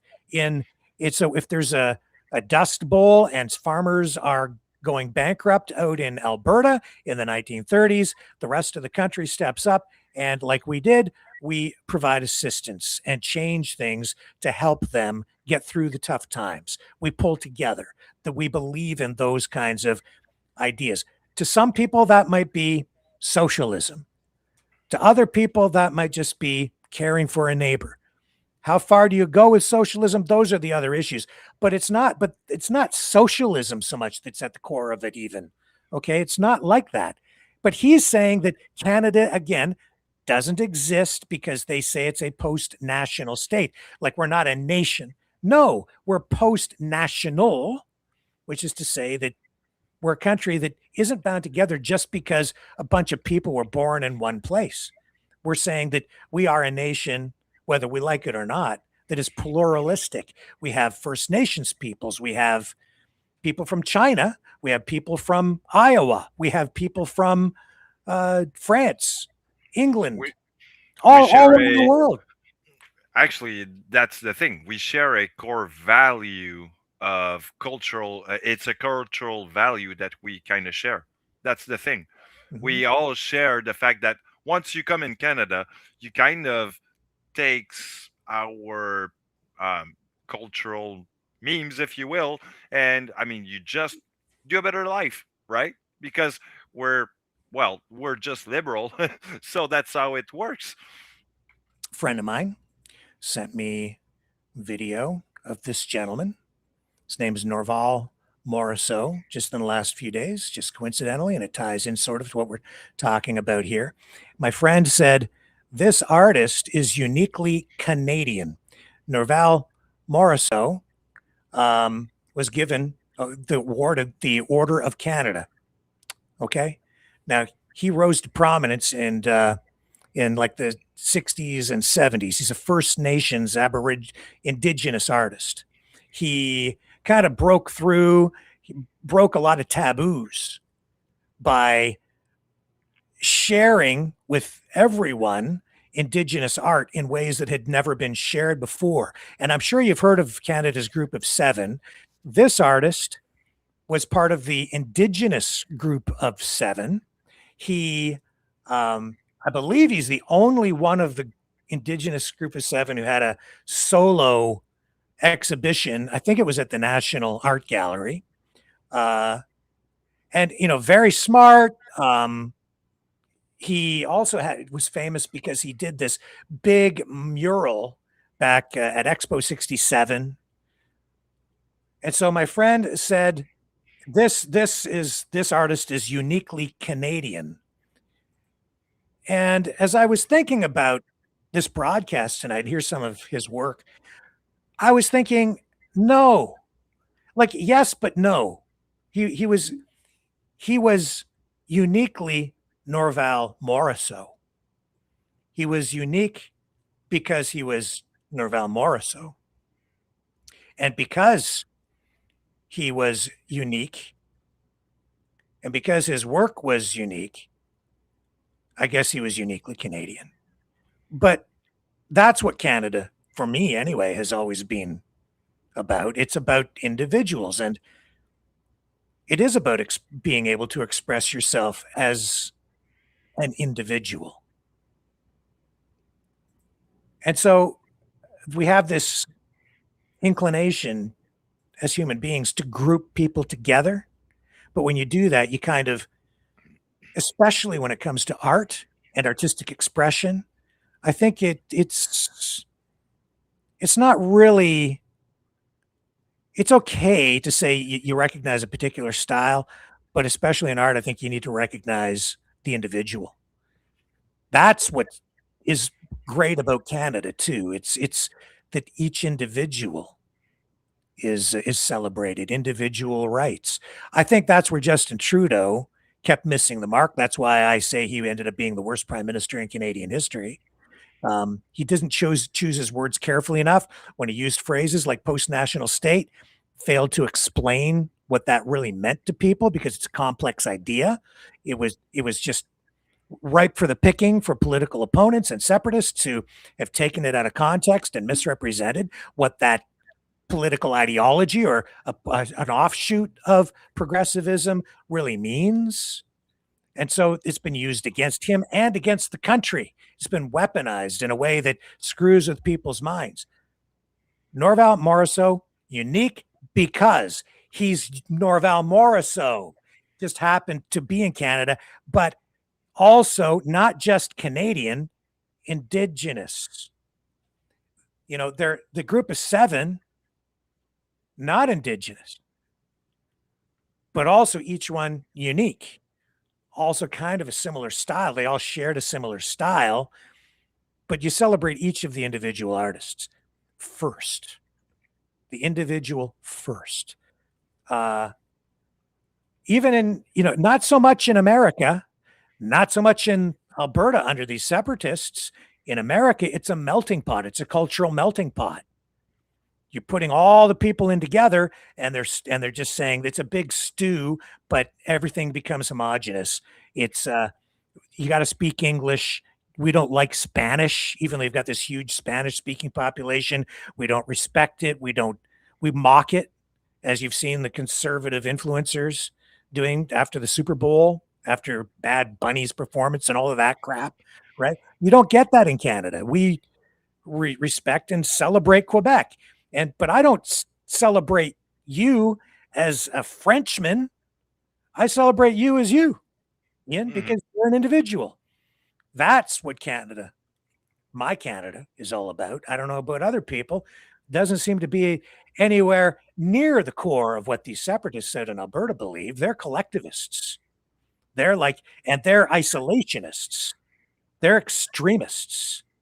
If you're not like me, you got to go. You don't speak my language. You don't think like me.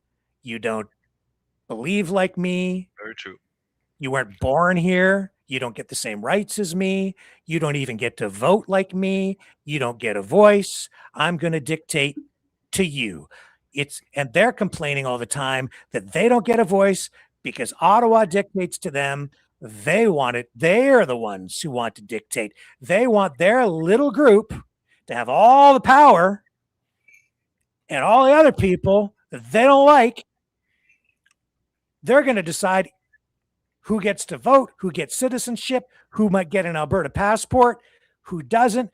And they're going to decide if you even get to stay. They're going to get to decide if you even get to work. And as they kind of look at who is even eligible to work in the province, as I read their plan, they're going to do that retroactively. They're going to start to review work permits in reverse to determine, based on their point system, if you are even allowed to work, even if you have status in Canada to work out there. Not if you're... It is extreme. In my view, it's extreme because they're focused so much on the immigration, which they kind of downplay in their talk, but in their plan, it's a prominent point. My question to them with that is, if I would be Albertan or not, and I'd be living in Alberta, I'm vaccinated in my thing, or in my hypothetical history here. Do I have a right to work somewhere because I'm vaccinated with the COVID vaccine or whatever. I mean, that could, bring a lot of issues for them. I don't know. That's, I mean, let me just continue with his clip here. Where did we go? I have to find Mr. Silvestri again. I thought he was right there. Not that one. Here it is. This is in 2015. This is 10 years ago. They've been on this path for 10 years. And how do they do it? Well, there's a playbook. There's actually a path, a clear path. And here's the first thing. Control the message. In 1954, there was a statute in the Criminal Code of Canada that said it was illegal to lie to the public. So in 2019, what did they do? They changed the rules so they could lie to you. They passed Bill C-39. So why would the government want to lie to you, is my question. Because before that, before 2019, people were not allowed to lie to you. The government was not allowed to lie to you. And a post-national state means, of course, global government away from here. They're lying. He's lying. He's misrepresenting. He's lying. He's telling the truth, but he's lying by telling the truth. That, you see, that bill, the change in the law, it was based on a, I don't know if you probably don't remember. It was a long time ago. There was a court case. I remember the whole schmozzle. It was Ernst Zundel, Holocaust denier, went out. He was printing these pamphlets about Holocaust denial. He was handing them out, right? Distributing this literature. So that's media. He was charged because he's promoting Nazism and fascism and Holocaust denial. He was found guilty, was sentenced, but then upon appeal, there was a lengthy court case, high profile at the time. There were debates that took place at the time too. Ernst Zundel, very controversial figure, obviously. But his court challenge was successful insofar as the law that was used to convict him, which is the statute that, or the piece of legislation that's being highlighted there, which made it illegal for the media, not the government, for the media to lie to you. It was a rarely ever used piece of legislation, certainly in modern times. And I have to rack my brain to remember some of this stuff. That it was struck down by the courts as being unconstitutional because it was a violation of your freedom of expression, your right to free speech, and it didn't pass what's called the Oakes test, which is a test that's applied by the courts to determine if something is constitutional and violates exactly that, your freedom of speech. And so it's because Canada honors the rule of law, it's because the courts were protecting freedom of speech that they struck that law down. The law that said it's illegal for the media to lie. And so even it wasn't that the court was saying that Ernst Zundel was right. It didn't endorse what he was saying, but they were saying, yes, you have the right to say it. And so they were saying you have freedom, but there are still other laws in place which protect the public from injurious speech, things like libel, slander, all kinds of other laws that govern media and even government, what you're allowed to say and not say in media. So there are still laws and protections in place, but it was determined that the wording of that particular law, as it applied to Ernst Zundel, was too broad. It was unconstitutional. It took people's rights to free speech away. So it was struck down. If they'd left it in place, somebody like Mitch Sylvester would just come along, flip it upside down and say, you see how oppressive they are? They have a law that prohibits your freedom of expression. It's a censorious dictatorship where they don't let you say what you want to say. They're censors. This is a censorship law. They're dictators. You strike it down, and he takes the opposite effect, and he says, now they can say whatever they want. They can lie to you. So it doesn't matter what is done. That guy's going to misrepresent it and twist it into something that it really isn't accurate in order to get you angry, because that's their playbook. That's what that guy's doing. That's what Mitch Sylvester is all about. That's what these separatists are about. And it turns my stomach. Yeah, because you know what's crazy? That law could have resulted into giving him some, well, accountability for the lies that he's doing in a certain way. So pretty slick though, isn't it? Because it's a mind screw, right? A mind F. He's screwing with you. He's manipulating you. He's duping you. He's a lizard with a forked tongue, a serpent, a typical politician speaking out of both sides of his mouth with a forked tongue coming out. Lie, lie, lie. A lie here and a lie there and a little bit of truth injected to confuse the hell out of you and mislead, misrepresent. I'm tired of these guys, and it's all over the place is what they do. But in this particular case, the stakes are high. This is not just an election. This is about the future of our country, where everybody does have a say, with all of its flaws, all of its warts, all of its pockmarks, all of its problems. It's still, in my view, the best damn thing going. And we need to preserve it, protect it, move forward with it, make it better every single day, because it has been not just decades, not even centuries, but thousands of years in the making, because our entire system is based on legal concepts,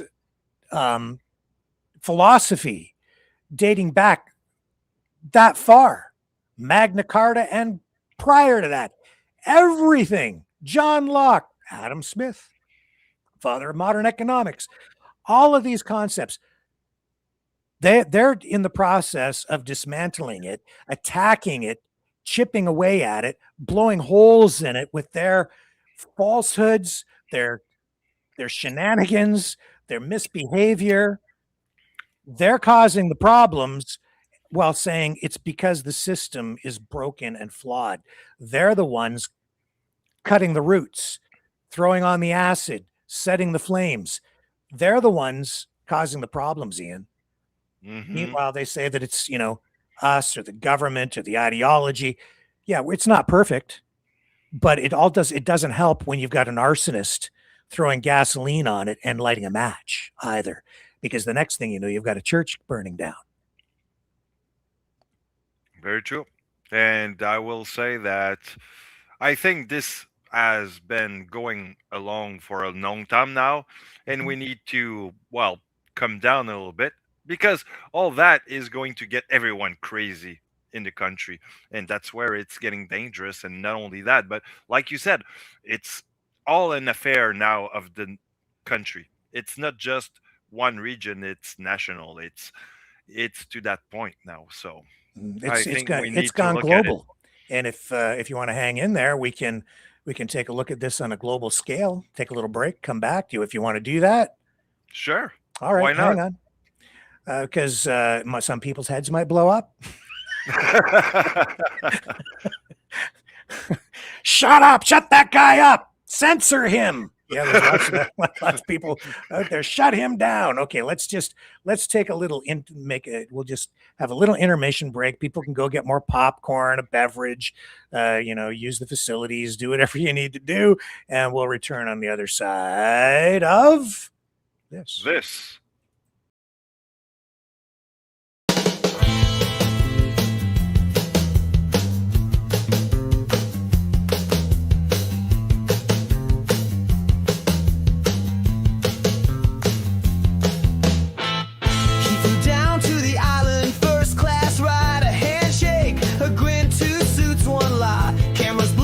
They both look clean, but the guest list redacted, if you know what I mean. Oh!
can't release the names to protect the victims.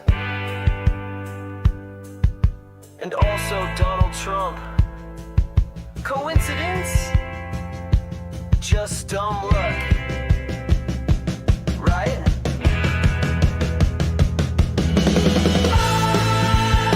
Another sealed file. That crocodile smile. We did our best, says the DOJ, while the truth just fades away. Another news spin.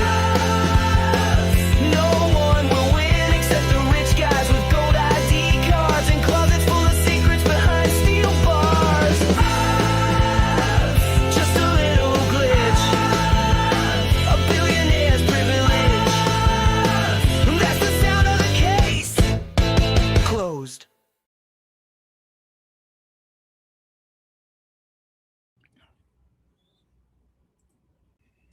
All right, let's bring him back in.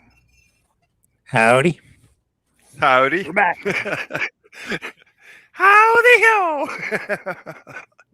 So, as we're going through a lot of this, thinking about something else a friend of mine sent me recently over the last few days. Have you been following this by-election in Britain? Not really, actually. Okay. So, there's this by-election. I think it's Makerville. I want to make sure I get it right. It's kind of a two-way race with the more established parties at this point. But it's a by-election in the UK, special election to fill this vacant seat. We have them here too, right? If an MP steps aside during their time in office. So there's this campaign going on. I don't think the vote is actually until later in June, maybe around the 18th or so. And it is in Makerfield, because this MP, Labour MP, Josh Simons, resigned his seat, creating a way for this Andy Burnham, who's a popular mayor of Greater Manchester, to come into Parliament. And it's tied to Labour's internal leadership crisis. A lot of British politics that, you know, I'm sure that people here in Canada and the US are not really that familiar with. But what's been highlighted because of all of this is the sort of the rise of the right, and the issues that have been driving that, immigration being one. And as a result of that, they're talking a lot about, you know, the grooming gangs. And you saw the big Tommy Robinson rally, right? And it's that end of the political spectrum that has been largely on display here, even though, you know, let me just see, I think there are some polls that are out that show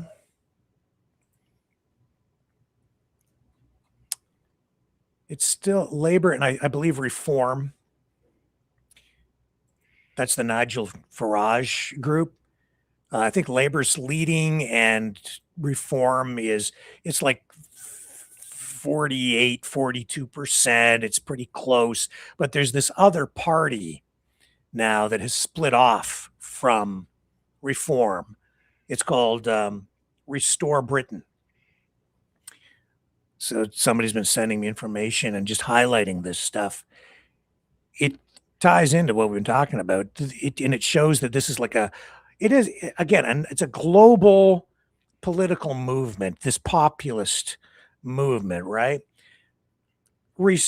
Restore Britain happening because the people involved, and it seems to be rising in popularity pretty quickly because they're frustrated with especially immigration, seeing that as sort of the primary issue. the driving issue. They're getting a lot of traction with it online. You have some of their most prominent figures. Frank Wright is the one guy who's somebody's been sending me videos of this guy, and the Rupert Lowe is the party leader. So he, of course, is getting a lot of play. Let me just see if I've got. No, I don't want that one. I need. Oh, I have to get it over here. Here it is here. I haven't even listened to this clip. I wasn't sure we were going here tonight. So I do have some material that I've been working on getting together. I'm going to blow your mind, by the way, with what I'm going to show you.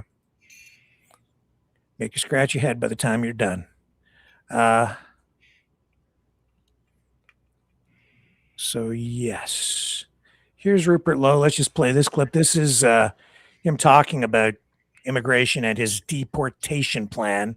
And you see a lot of talk like this even here on the Canadian home front, right? Remigration, I would say remigration. Everybody's pronouncing it remigration. I'm like, remigration? It would be remigration, like reversed migration, remigration. I think everybody's mispronouncing it, but what do I know? I have a Canusa accent living so close to the Windsor-Detroit border. Nevertheless, here's Rupert Lowe in an interview. I would detain and I would deport. Anyone arriving illegally, detain and deport. Anyone living here illegally, detain and deport. Anyone any criminals in our prisons who are foreign nationals, deport. Families of those people where a rapist is raping white, underage, English, working class girls who've been groomed, if that family knew that that person was perpetrating that evil on those vulnerable young girls, if they were foreign nationals or dual nationals, I would deport them. I have never said whole communities of British passport holders should be deported. What I have said is once we've done those things I've just outlined, we do need to start looking at those people who are on welfare, who've come here, who aren't contributing to our society, who don't speak English, and who effectively are going to be a burden to the taxpayer for the foreseeable future. And we should encourage them to leave. I've heard that somewhere before, but in another language, but similar, probably around the 1930s. So this party, like, how do you feel? Like, I get it. Like, a lot of people are worried about things, right? Like wokeism, progressivism, the authoritarianism. They're worried about government overreach. They're worried about digital IDs, the use of artificial intelligence. They're worried about facial recognition technology and the progression of all of those kinds of things, right? Mm-hmm. Yeah, me too. So somebody been sending me this stuff thinking that this is the answer. These guys, they're the answer. No, they're not. They're not at all. They're false prophets. They're not what they would have you believe they are. They're not about freedom. They are not. I understand the immigration issue, and I understand the culture shock. I understand why people are upset. Hey, Mm-hmm. when I went to the walk-in clinic yesterday, Mm-hmm. all the people in there had heavy accents. They were, I didn't ask what country are you from. I didn't really care, but it's culture shock because I have to get used to the accent to understand, but it is English and everything's cool. Okay. But, it is something you have to get used to when you're like, everybody there was from that local community within the community. Mm-hmm. And there's more of it going on. There's no question about it. In my view, we've just let too many people in too quickly. We've got too much shock, too much of a culture shock here in Canada. As a result, you're getting pushback.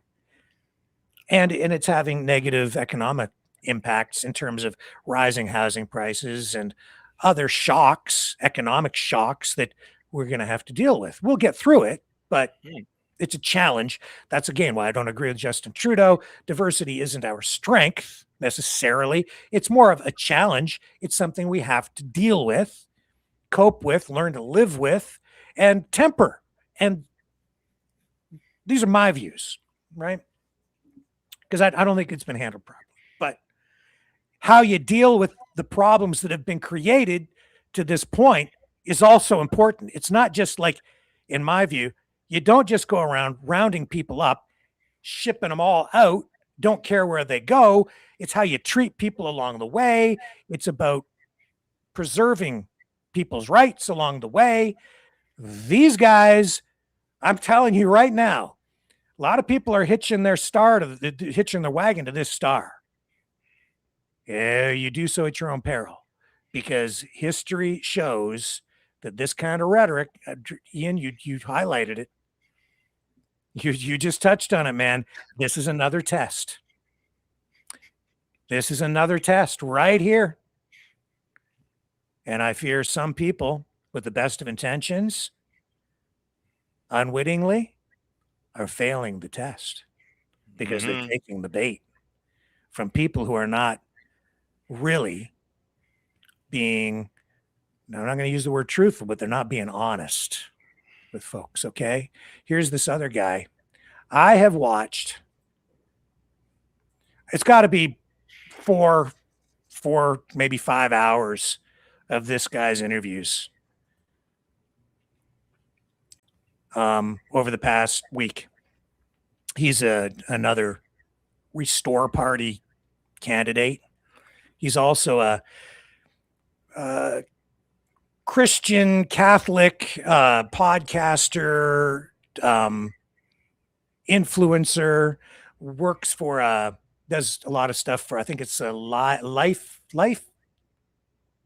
stream, or I can't remember the name of the online media outlet, but it's a Christian right-wing, I'd say even sometimes conspiracy-laden media outlet. Sounds like he makes a lot of sense, but I'll tell you this, Ian. He's just a classic politician to me. He's a blowhard. In the probably 5 hours of listening to this guy yak, all I've heard is complaining. He just has a list of grievances, just like the separatists out in Alberta. It's typical playbook. All he does is whine and complain. Everything's awful. The world is coming to an end. We're going bankrupt. Our children are being raped. Our society's falling apart. If we don't do something immediately, it's the end of the world. It's all exaggerated to the nth degree. It's just like Donald Trump. It's always the worst of this or the absolute best of that. But with this guy, it's nothing but the worst. This guy, in the past, I don't really want to ever listen to him. I don't want to listen to him anymore.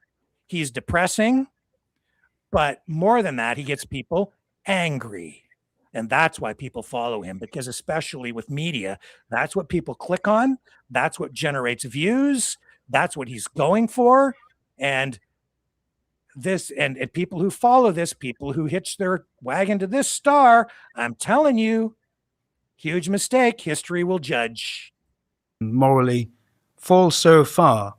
And I've heard people often early 20th century, only mid 20th century, by T.S. Eliot, called Notes Towards the Definition of Culture, where he attempted a very difficult project of trying to define what a culture is. And he was good at it. But in it, he said this one thing. He said, in my life, I've seen the standards of our culture intellectually and morally fall so far. And I've heard people often remark, he said something like this, that, oh, surely it can't go further, as if it's just going to hit some bottom. But Eliot made a very important point. He said it's not going to bottom out. There is no bottom. There is no limit to how far down man can fall if he doesn't choose to stop it himself. And we have that feeling of free fall building in the population now. And we know that if we don't stop falling, we'll disappear. What did you see on the streets of Makerfield when you spoke to people? Genuinely, like no hope. The mixture of people you spoke to. Well, to be honest, I was surprised, given how febrile life can be, that people didn't come out howling at us and so on. You know, one or two people were unwilling to tell you who you'd vote for because, you know, that's what you do. You say, hello, you know, have you heard about us? Are you going to, do you know there's an election on? And have you thought about voting for anyone? Would you mind telling us who it is? And it's like, well, sometimes they're quite free and easy about it. Sometimes they're not. But you found that there's a lot of people, even who, because it's the North, and I'm going to say this, people are nice. Yeah. You know, so they'll tell you. And even if they said, well, listen, love, I'm going to vote, I'm a Labour voter, but I'm going to tell you this. And a lot of them said this, right? I didn't prompt them or anything. They said, well, basically, Andy Burnham's just using us. And they don't like that. And I'd say something like, well, that's just machine politics, isn't it? It says, yeah, well, it's not good enough, is it? So I'm undecided now. So there's a lot of that, yeah? So I don't think the numbers for Labour are as hard as they would, because Labour's a very highly developed, even though they're not really Blairites, a lot of them anymore, because it's full of, you've got like a kind of Green faction, you've got like a Maurice Glasman faction with McSweeneyites and so on, Shabana now. And you've got like, you know, the kind of old Blairites still left. You know, Burnham's a bit of Blairite. He's just talking and, politics, you know, that's right the kind now, of thing you've got. Like, you've got a collection of factions. I just threw it in and there. they don't really agree with each other either. So there's a kind of internal power struggle going on. But, like, they're still very good at this kind of electioneering. So they're not going to tell you that, you know, their vote's softer than it really is. But, like, what I think what they're doing is they're showing you the people that would traditionally vote Labour as the actual lead figure. But when you talk to those people on the doorstep, they are much more hesitant to commit to voting Labour now because they think they're being used. And they've said, well, what's he going to do for us? He's done nothing for Wigan whilst he's been the mayor, you know. They didn't get the £2 bus fares. There's a sense that this is just a cynical move as a career progression for a man who isn't interested in them, which is what it is. Mm-hmm. Right. And again, you know, if you're let's talk less white politics and more sense of duty to them, to their people, to the nation. But how will the machine turn against it? Well, you see, I think that what you've begun to see is that because Restore's there and we have policies that are clearly set out, we're not going to deflect from them, there's not going to be any softening of the position on these, it's been well thought out. And Restore are beginning to be very worried, I think. So I want to talk about Restore a little bit more, but also I want to talk about reform, because there was a period of time, like, I just hate the establishment. I just generally hate establishment, authority, people in charge, people telling me what to do. I wasn't very good at school at Listen to Me, but I don't like it. Did you get good at being insubordinate? I did. I've always been a bit of a rebel. Listened to punk rock and skateboarded. I was just one of those kinds. So I like telling people with unearned authority to fuck off, basically. And the reason I really hate the current political class is that, as I commonly say on Twitter, every 5 years we have a personality contest and we elect the most unimpressive people to make the most consequential decisions for our country. Well, that's machine politics. Of course, but you look at this...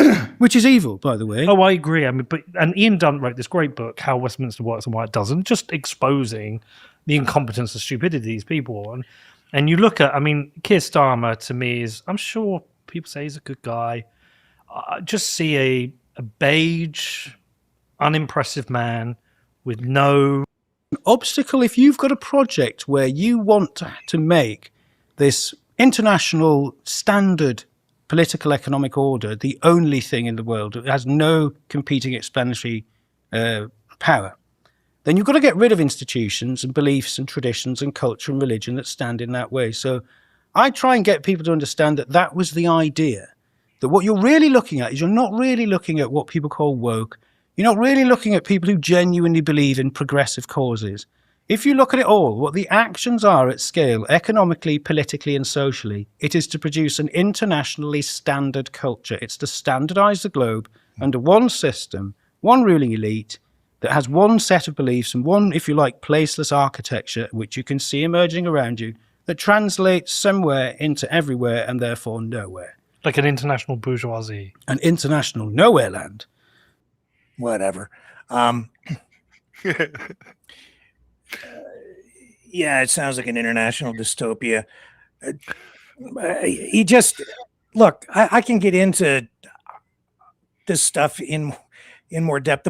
The only point I'm making, and I wasn't picking, the core clips because he's talking about politics specifically, and he's not, but he doesn't offer really when he's talking any solutions to people. It's just a broken system. It's a uniparty. It's all the standard talking points. He's just regurgitating talking points, and it's just complain, complain, complain. The economy sucks. The debt spiraling out of control. All the standard grievances that you're hearing in all these countries.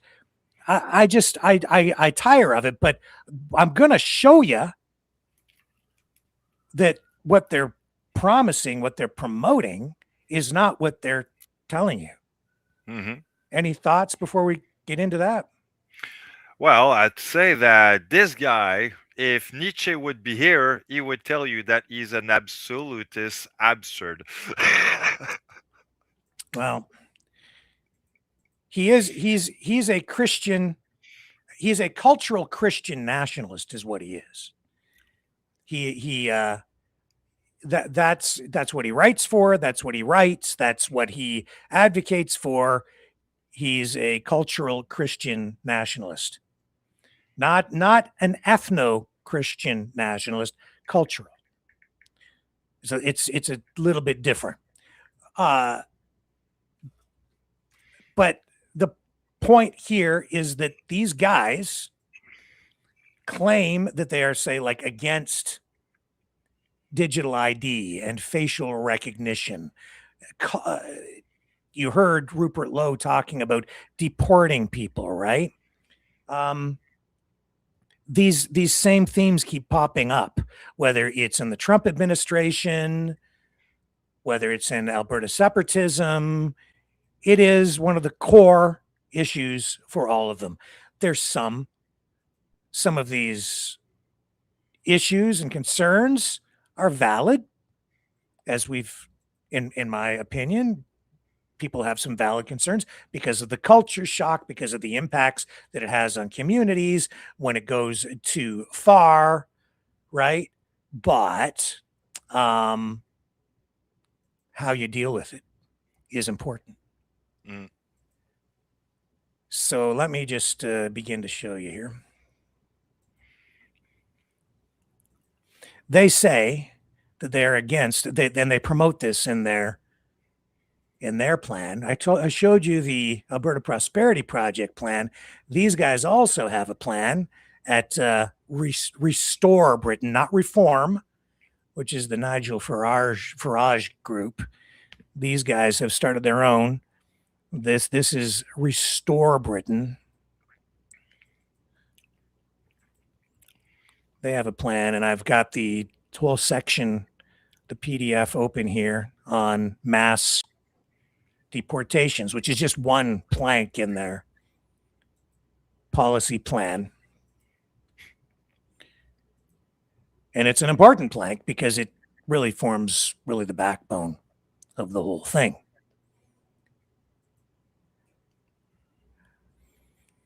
And so, as I say, you see it in even, this is inspired, really, they say, by Trump 2.0, not the first Trump administration, this one, Trump 2.0. And in this document that I just showed you, and I've highlighted some of the quotes from it, it's inspired in many ways by the second Trump administration. They call for a hostile environment to encourage self-deportations, combined with somewhere in the region of 150 to 200,000 forced deportations a year. They say, we focus first on fostering a culture of voluntary returns. What do you think that means, Ian? Voluntary return. Well, I'll say out loud where I come from and say, look, deport me, please. I don't belong here. Yeah, why would you? If they're creating a hostile environment, it means they're going to harass people.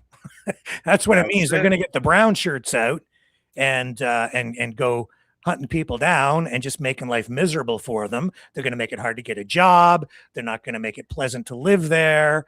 They're going to make your life hard. They won't provide any support, no aid, no comfort in any way. They view you as an invader, as an enemy. You have to leave. And we don't want to deport you. We want you to just leave on your own. Don't go away mad, just go away. Basically is what they're saying. Okay. So they want to create a hostile environment. Some people would applaud that. Whatever. In other words, they're not going to treat people nicely. They're going to say, get the hell out of here, you. And then they're going to make it okay to be a bigot, is basically what that means, in my view. Okay. That's what they're saying. Removal of laws and man-made rights. So again, this is what's written in the plan. In part 1, we call for the removal of these obstacles as a prerequisite to restoring national sovereignty. We view such laws as man-made mechanisms that can and must be changed in the interests of the British people. There's some actual truth to that because, you see, Britain doesn't have a constitution. Did you know that? No, I thought they had one. No, they do not. What they have is a collection of legal precedents over time. This is probably why some people in the States in particular are confused about Canada. We do have a constitution. In Britain, they do not. They have a lot of documents and laws written over time and legal precedents and legal rulings that have established their legal system. And then that loosely creates the equivalent sort of a constitution. But because of that, their rights legally really do come from man, not so much from God. As a result, he is telling the truth here. They see these laws as man-made, especially laws governing things like sovereignty and immigration, but they don't want to honor those laws or respect them. They're just going to change them the way they want to change them to get whatever they want. In other words, they're going to do away with rights. No rights, no trials. Among the objectives of the changes we recommend are to relieve the state of any duty to support asylum seekers unless they cooperate with a ramped-up process of detention and eventual removal, the abolition of non-detention-related accommodation centers, and time-consuming immigration tribunals, and an end to the Equality Act. What does that mean? It means that the Restore Party people, they want to absolve, like, the state doesn't have any responsibility to treat anyone with any dignity. They don't have to provide any support. It doesn't matter if people live or die. They have no obligation to provide even humanitarian support of any kind to even asylum seekers, people fleeing to their country because maybe their country is being bombed or they're being persecuted or they're being hunted by terrorists. They don't care. And they want a ramped up process of detention and removal so that they don't have to put them up in like any kind of actual housing or anything. They just want to get them the hell out of there. That's why they want to abolish non-detention related accommodation centers, which is to say, you know, if you got so many people coming in, you don't have space. We've seen that here. It goes too far. You end up putting them up in hotels or whatever, but they don't want to provide any housing of any kind unless it's basically in a detention center, like you putting them in jail or basically in concentration camps is what a lot of people would refer to it as. And actually, and I'm not exaggerating, like I hate to use the phrase concentration camps, but even here tonight, maybe I can show you. Yeah, it right feels here. Like we are in one. Look at what has been going on. People are not aware of the scale of what's going on with Trump and his deportation program. Like, look at the size of this place. They have been buying up warehouses to detain people, tens of thousands of them in single facilities. They've got so many of them, they're selling some of them off, not all of them, not by a long shot. ICE selling mega warehouses purchased for mass detention. Look at the size of this place.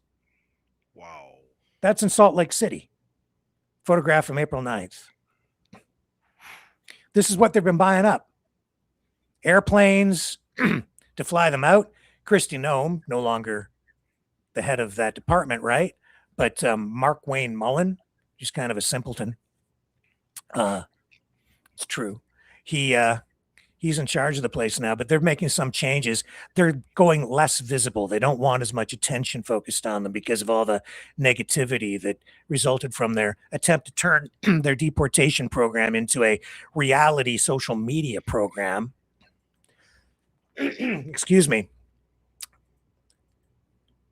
But it's massive. And this is where Restore is getting there. They're inspired by it all. Largely because they're just ignoring the, even basic human rights, certainly international rights that have been established for migrants, immigrants, right? Illegal or otherwise. But even under U.S. Constitution, illegal immigrants have like a minimal set of rights so that they can be treated properly. And, I'm going to tell you something right now that a lot of people are probably not even aware of. We got to be really careful again, because this is a test, Ian. You look at what happened to the detainees during the Iraq War sent to Guantanamo Bay. Do you know how horrific the torture became? I heard of it. You know how bad it was under the Bush know. administration at that time?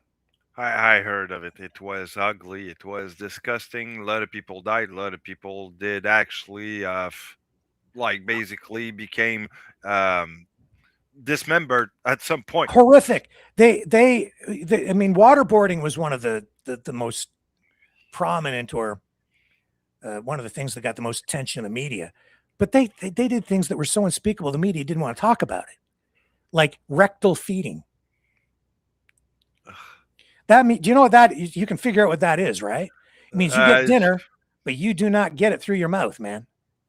No, basically it's backording your dinner, if I can give you the drift. All right, so this is where things can go, and because especially if people are, if their rights are taken away or denied. And when you're sent to a place like Guantanamo and you're called a terrorist, you have no rights. As soon as they designate you a terrorist, you don't have any rights anymore. And that's what Restore is doing with this immigration recalibration of the legislation. And they're saying that basically Britain isn't going to take any more at all.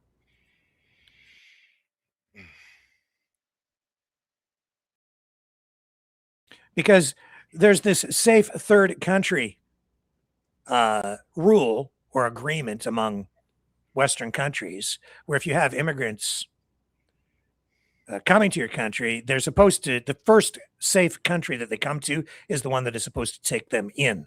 And this party is saying that Britain is surrounded by a bunch of other countries.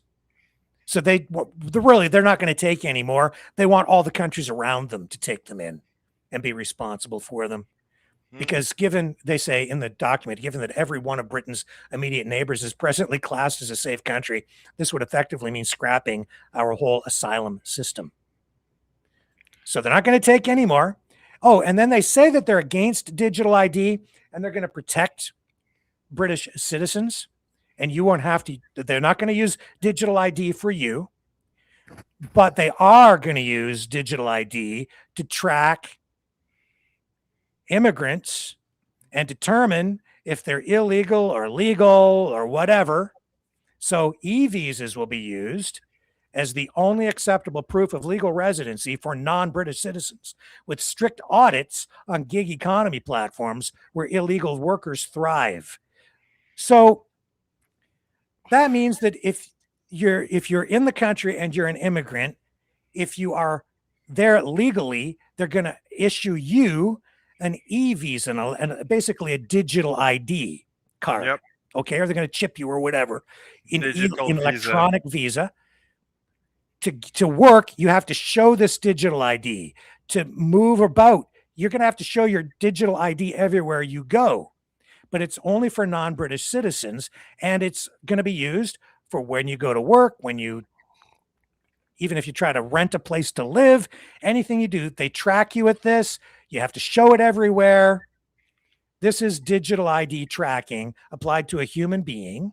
And they're saying it's only for non-British citizens, but here's where the rubber hits the road. And this is why they are lying to people. They're lying to you because this normalizes the use of digital ID. In addition to that, it will apply to British citizens, because if you show up someplace like to go to work, you forget your ID at home, right? They're going to say, show me your ID. Oh, I'm a British citizen. Well, show me your passport or show me your ID. You can whip out whatever, a driver's license or your birth certificate or some sort of paper to prove it. If you don't have that, they're going to demand to see your e-visa. If you can't produce that, you suddenly have no rights. They can take you and do whatever the hell they want with you because you can't prove who you are.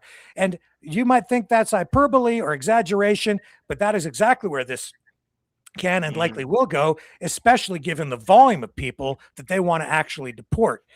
It also, and I'll just illustrate for you here as we move along, why this is downloading responsibility and accountability onto private citizens from the government, just like they did during the pandemic. Here it is, download enforcement to employers, right to work checks. This is checking on people. It's like, show me your papers.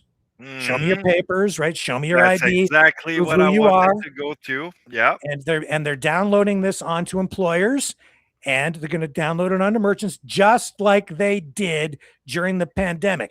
Keep in mind, this is coming from Restore, the very party that is appealing to the exact group of voters who have been opposed to these kinds of restrictions, these kind of laws, mandates, lockdowns, digital tracking, digital ID, overreach of government. These are the guys who are going to be doing it to you in a really more serious way than the existing government. It says right to work checks should be expanded to contractors and the self-employed. You got to check on yourself and report, particularly in sectors that are known to serve as illegal hotspots like construction and hospitality.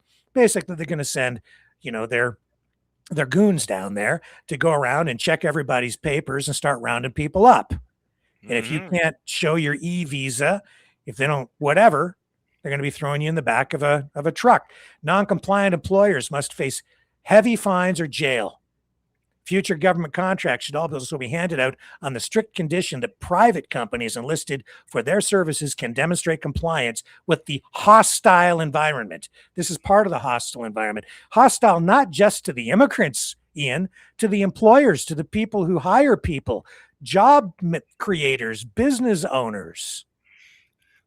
And they're downloading the responsibility for enforcement onto private citizens, just like they did during the pandemic. You go to a grocery store, you've got some poor kid or an elderly person at the front door as a greeter saying, "Where's your mask?" Okay, it's this exact same bloody thing from these people. You know what's the crazy part of it?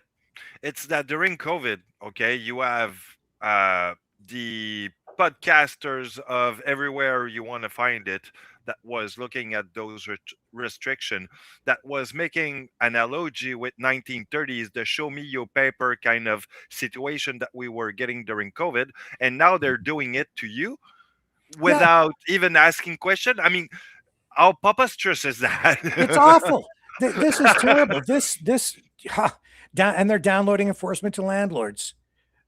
They're not giving anybody a chance to even become a productive citizen in any way. They're just saying, in relation to housing, they say we demand right to rent checks, like to check up, not like a check of payment. You're going to run checking on everybody at tenancy start with considerable penalties and potential asset seizure for landlords who fail to comply. That means they're turning landlords into snitches. Right? If you can't, you're not allowed to rent to somebody unless they show you the e-visa. They can prove that they have the right to rent. There's no freedom there. And as I say, man, like you let them treat people like this and they can do it to you. And it's not just the immigrant. Look at the way they're treating the landlord. They're saying, landlord, you have to be an immigration cop. You have an obligation, a duty to report. You're not allowed to even just shut up and say nothing.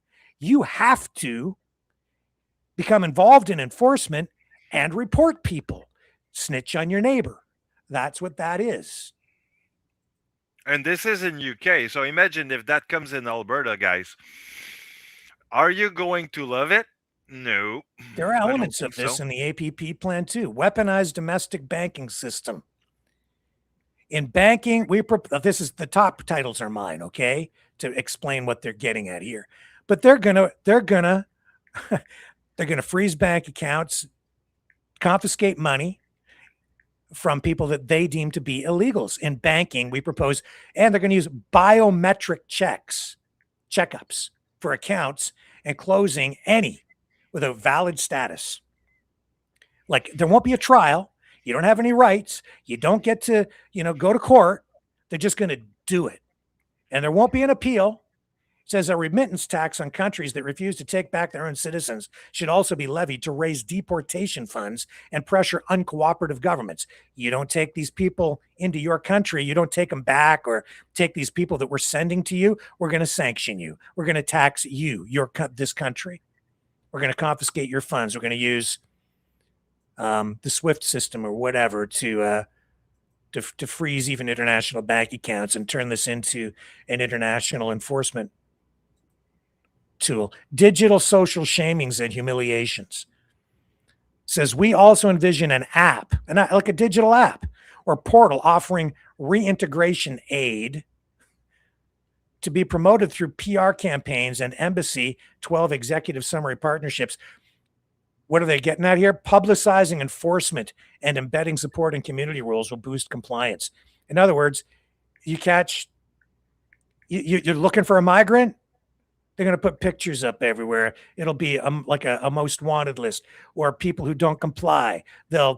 This guy here didn't help us find somebody. We're going to put their picture up on social media and tell people all about them. We're going to publicize that this guy is an immigration scumbag. This landlord didn't help us. This guy's on the run. Mandatory cross-agency digital tracking, integration, and snitch lines. They say here, this is their words, data integration is critical. Councils, NHS, and other agencies should be required by law to share information that assists in identifying illegal immigrants. Employers, landlords, and banks must report suspicious activity. A public reporting portal, together with rewards for successful whistleblowing, as they call it, snitching, should be brought online to encourage help from the law-abiding people of Britain. Are you getting the picture here? Wow. You got to report on your neighbor. The bank's got to report everything you do. There's no privacy. They're using digital data integration to track everybody. Everything you do is seen by the government, no matter what you do with your banking, however much money you put in there, whatever you've got. Now, governments have access to a lot, if not most of that information as it is, but they're going to take it to a whole new level here. And if there's any level of government that doesn't agree with what they're doing, tough potatoes, they're gonna make it mandatory for all government agencies at all levels to integrate with their digital tracking systems. This from the Restore Party that says they're against digital IDs. I got a question. Yeah. What other country has the same system? China. Yeah, to a pretty great degree. That's quite true. Yep. Yes. Yep. No. Warehousing of immigrants for profit. Private concentration camps. Private companies will be contracted to run these huge facilities, similar to the one I showed you that Trump is using, which is the same business model. These private contractors will be setting up concentration camps / prisons for these detainees on government contracts, and they'll be making big bank. They'll be making money, just like in the United States, where their prisons are run by private companies. So there's an incentive there on their part to generate as many detainees as possible. And the people making money, it's a whole new industry, baby. So there's, I would say, a twisted incentive there to do as much of this as you possibly can. Human welfare be damned. Billions to fund. They say we expect this to require expenditure in the tens of billions over 5 years. It ain't free. They say they're going to save a lot of money, but in order to save a lot of money, they're going to be spending tens of billions of dollars to do it this way. Okay, maybe you'll save money. I don't know. I don't believe any of the numbers they're putting out in their report, because I think they're doing it from a really slanted perspective.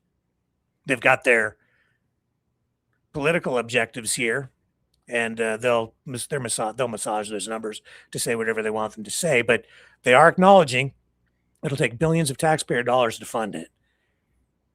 And they view laws as mischief, especially any kind of international laws that might get in the way, but even domestic laws under British law that hold them back from moving ahead with these plans. They just see them as mischief. And they say, despite the fashionable focus on the mischief caused by international law, many of the legal obstacles to mass deportations are in fact homegrown. What's their solution? They're just going to change the laws to just remove people's rights. And as they're doing that to people that they say are illegal, they're eroding the rights of all British citizens.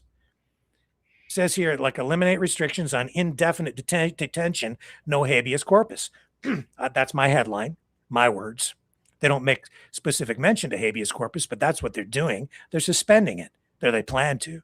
They say certain parts of S12, some of which sought to overturn 2 of the 4 so-called Hardiel-Singh principles while putting the other 2 on a statutory footing.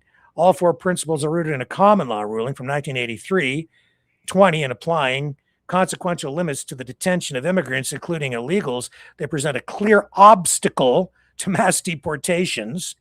Reform UK have vowed to create powers of detention that would be free of such constraints. 21, they go on.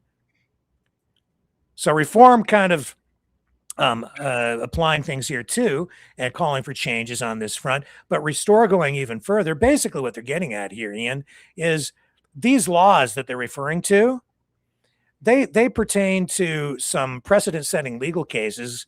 In this case, this particular case they're mentioning, going back to 1983, that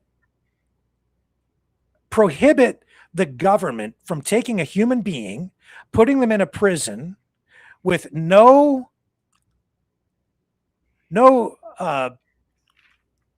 representation, no court appearances, no trials, no rights, no arraignment. Like, you get arrested as a citizen, they take you to court. You have to have an arraignment, usually within 24 hours or so. You have to be taken before a judge. They have to show the court the body, that's you, a human being, habeas corpus, so that they can't just they can't just disappear people. They can't just take people off the streets and make them disappear, kill them, or just send them off to some gulag in another country someplace where you're never seen from or heard from again. They're not allowed to do that, but they're going to change the law so that they can. No rights, no trial, no appeal, no right to a lawyer, no phone call, do not pass go, do not collect $200. You're just out of here. That's what they're saying here. Habeas corpus, to hell with it. We don't care. They're going to change the law, and they can put you in jail for as long as they want. Forever, for life. Wow. And never have to take you before a judge. That's what that really means. That's what those court cases were about. Back in 83, they're like, you can arrest people, you can do things to people, but even people who you deem to be here illegally, you still have to treat them with dignity. Expanded use of facial recognition tech by employers and increased fines for non-compliant employers. Oh, they're against facial recognition, right? Facial ID, they're against that. They're against digital ID. No, they're not. This is tech creep. They're using technology, mass technology combined with AI in order to track people. That's what they're pushing for here. They're going to install facial recognition cameras at all places of employment. And everybody coming in, this is not restricted to just non-British citizens, because it won't work unless they're scanning everybody's face. says the level of deterrent must therefore be increased. Initial fines must be dramatically uplifted to £200,000 for a first breach and £400,000 for each subsequent breach. These are fines against the employers. At this level, for small businesses, the risk effectively becomes one of liquidation, because they're going to go after not just big factories and corporate employers. They're going to go after small mom and pop convenience stores, restaurants, laundromats, any place where so-called illegal immigrants might go get a job. Construction sites everywhere. They'll want facial recognition and a duty to report. They go on and say, moreover, responsible company directors must face indefinite disqualification for dictatorship rather than temporary bans. Wow. In 2023-24, there were 1,222 directors disqualified, many as a result of breaching immigration laws. They're going to wrap that stuff up. If you detect somebody using facial recognition, you don't report it, you're going to face serious consequences as an employer. And if you're a small business owner, and you get caught with an illegal, so-called illegal, whatever that is, based on their definition, working for you, and you didn't report it, you're screwed. Oh, shit. Yeah. And you know what? Owners, grocery stores, everybody. That's another thing. I mean, we know London and actually UK has been for a long time. I think it's since 2005, right after the 9/11, they decided to put like a lot of camera all around the place. I mean, there's no grid without camera where you cannot commit a crime where they can follow you up with every camera of the city. That's for sure. But now it's like 10 times fold what they're going to do with that. This is a digital dystopia, a police state, a surveillance state. This is what they're creating while they're telling you, no, we're opposed to it.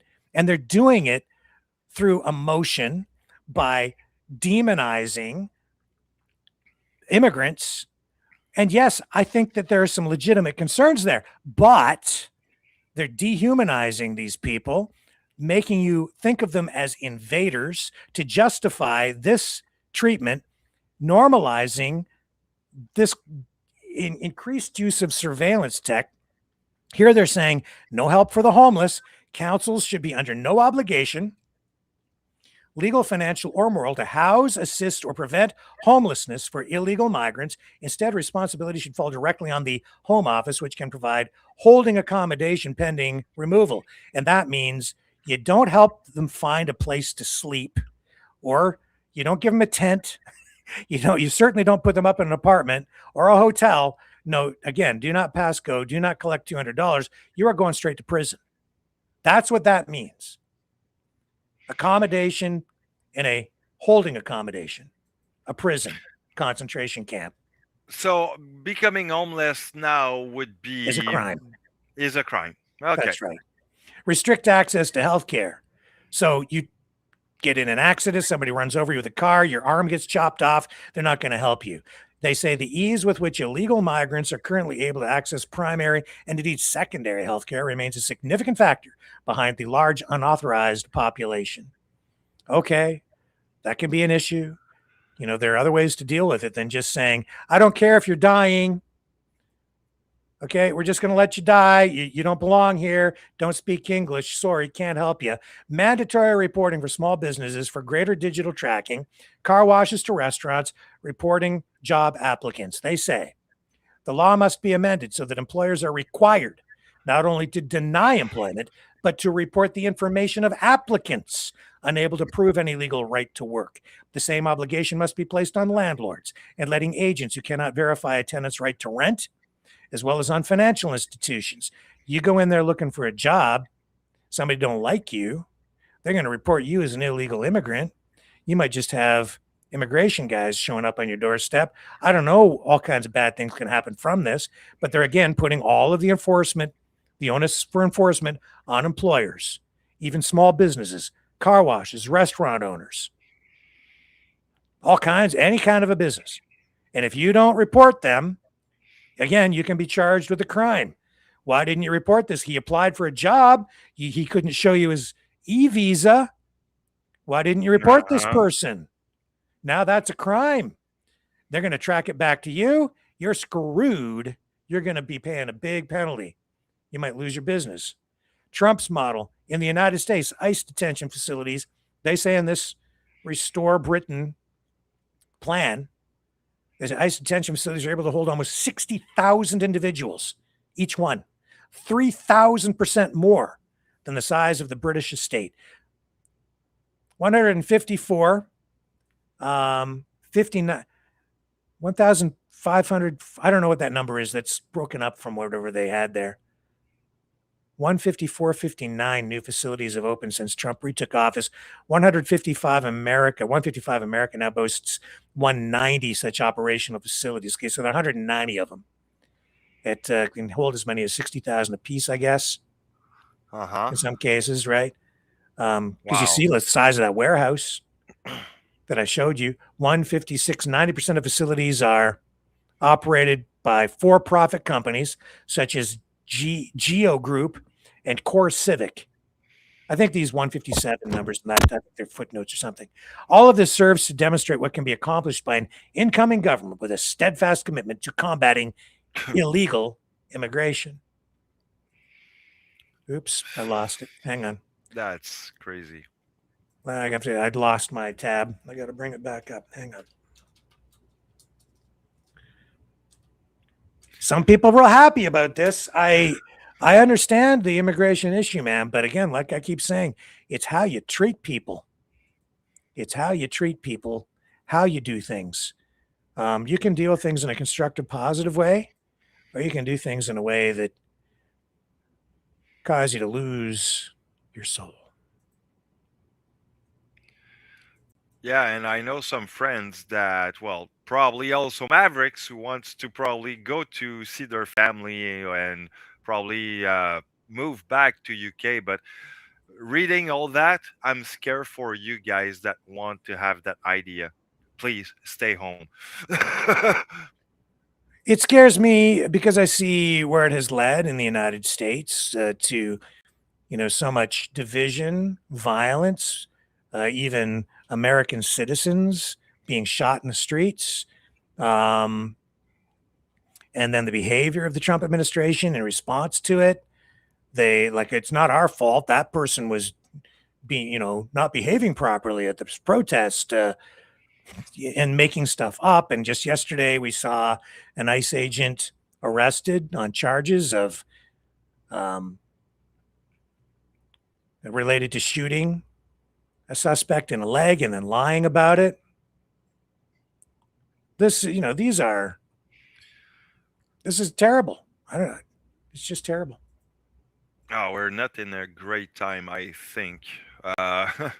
Humanity needs to be reminded what is being human. And they want to create, they're not globalists. No, not at all. They're all about sovereignty, right? Horse hockey.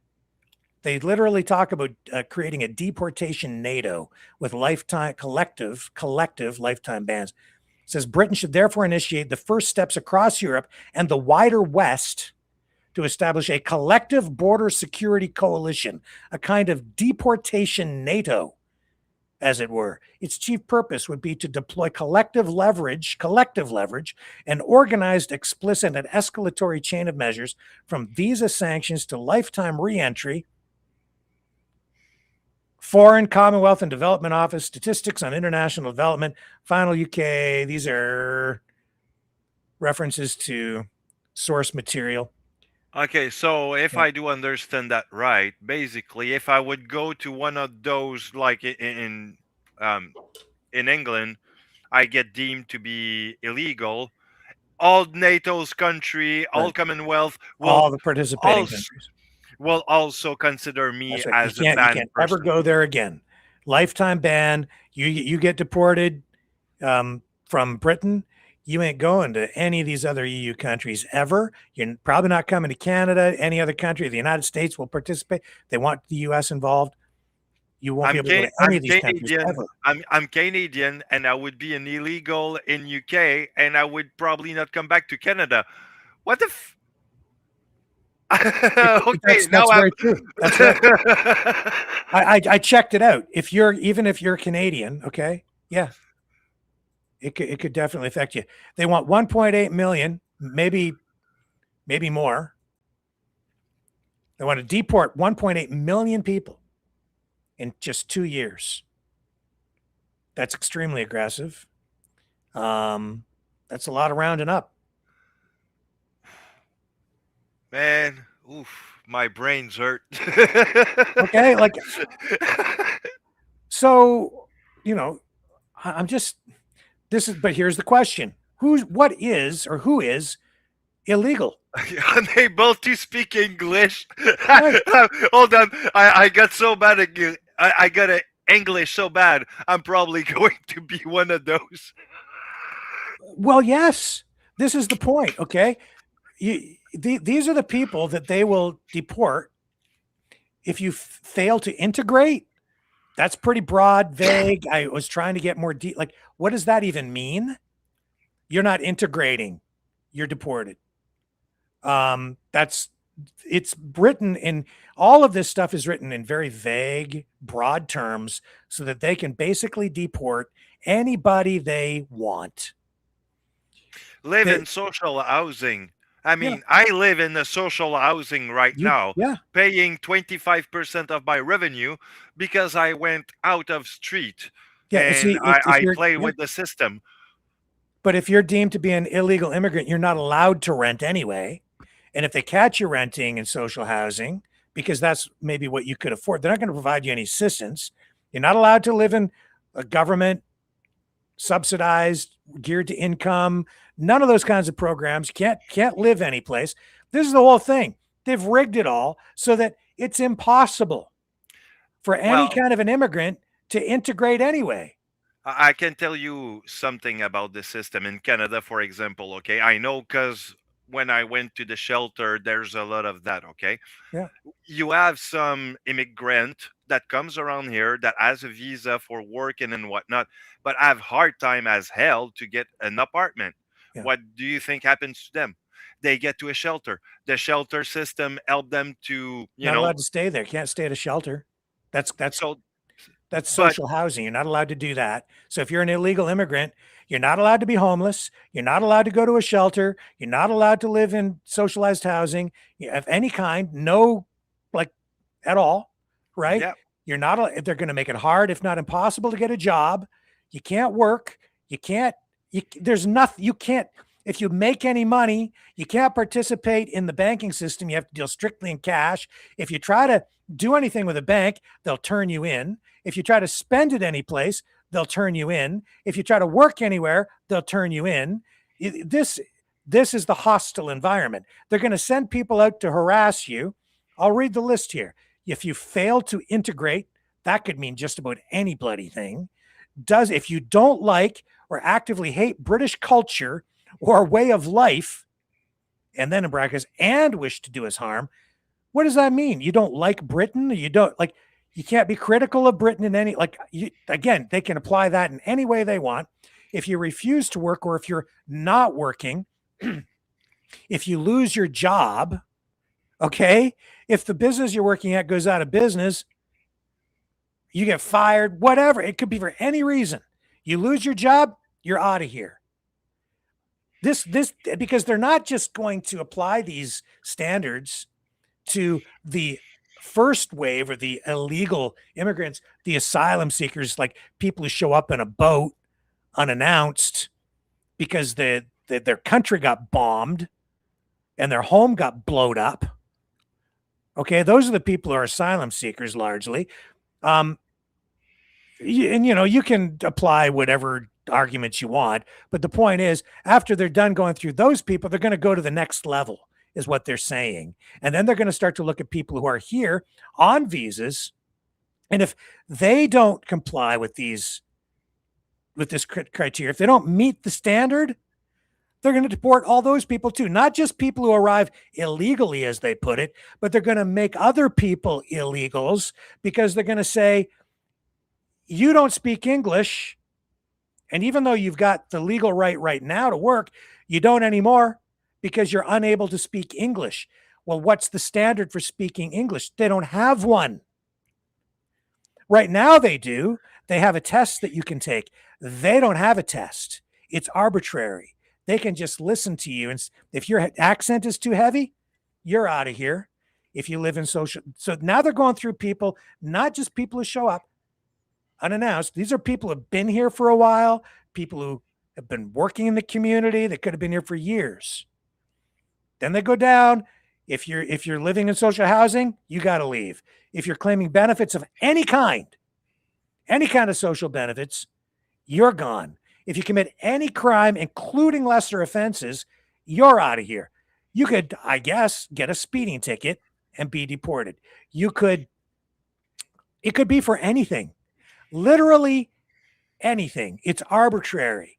If they don't like you, if your neighbor doesn't like you, they can report you and say that, I don't know, you peed on his front lawn or something. Make something up. You're out of here. Because it's even for lesser offenses. Could be for virtually anything, Ian. Commits any crime. Now, dual national, where citizenship can be revoked in the national interest. That means if you're living in Britain and you have dual citizenship, which is quite common, right? Especially in Canada. If you are Canadian and you're living in Britain as a dual national, they'll deport you if they just don't like you. You've got a citizenship in another country, you're gone because you're not completely devoted to whatever the logic is behind it. That's what they're going to do.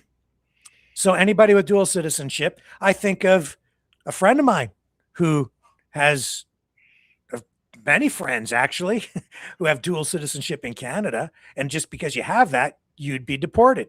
And yet here's the irony. These separatists out in Alberta, they think that you're going to have dual citizenship. You get to keep your Canadian citizenship and you can be part of Alberta, but only if you're born here. Only if you're born here. How crazy is that? And if you're not born here, then you just have to stay Canadian and you don't get to vote anymore. From high risk red list countries, if you're from any of the countries they don't like, you're out of there. So it could be Afghanistan, I would imagine, any of the countries like Iran. If you're from there, you're out of here. Afghan scheme arrivals, temporary refuge only, to be removed and then relocated. If you breach your time limited visa, ILR conditions, residency conditional on contribution and good character. Essentially, they get you just make up the rules. I'm seeing this as they go along. They're just making the stuff up as they go along, man. And the strategy is you make life so unbearable, you make it impossible for people to even exist. And you just get rid of them. And if you can, it's not about self-deporting it. Then at that point, it becomes escaping.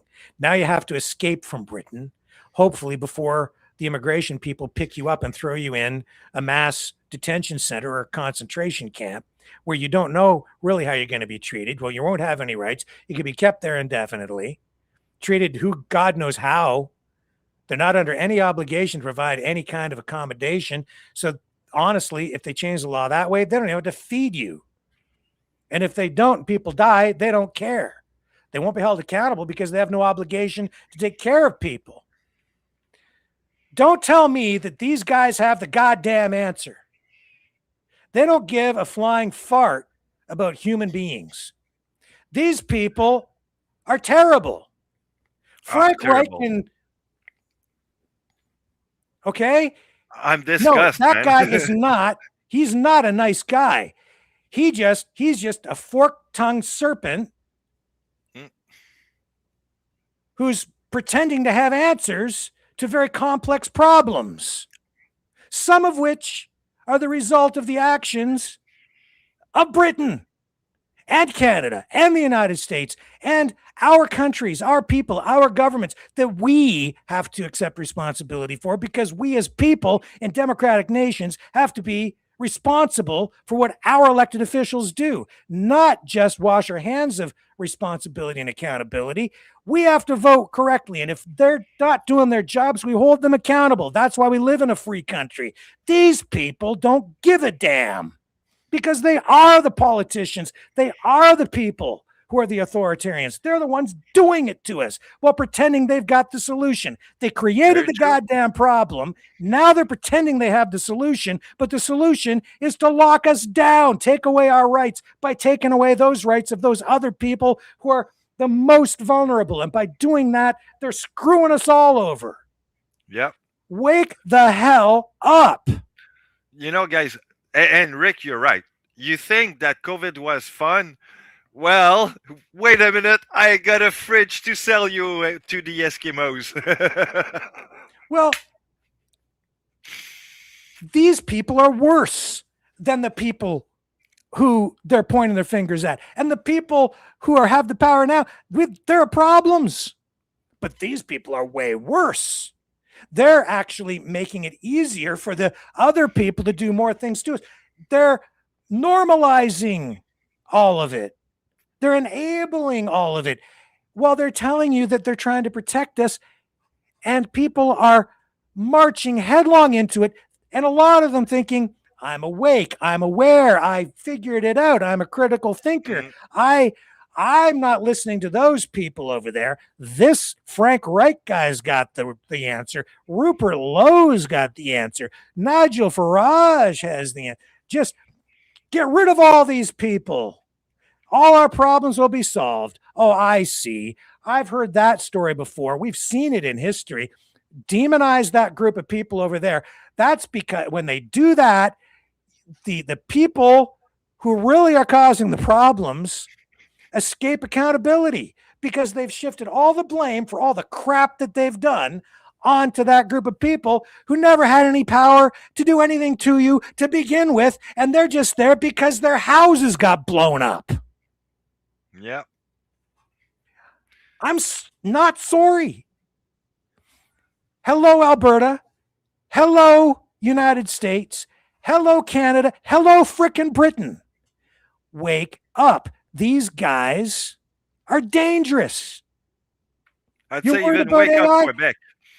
Oh my God, Ian. Yes, Quebec wants also to separate to a mini degree. There's a few of us there that wants to separate. So yeah, wake up, guys. You don't want to separate, and you don't want that shit.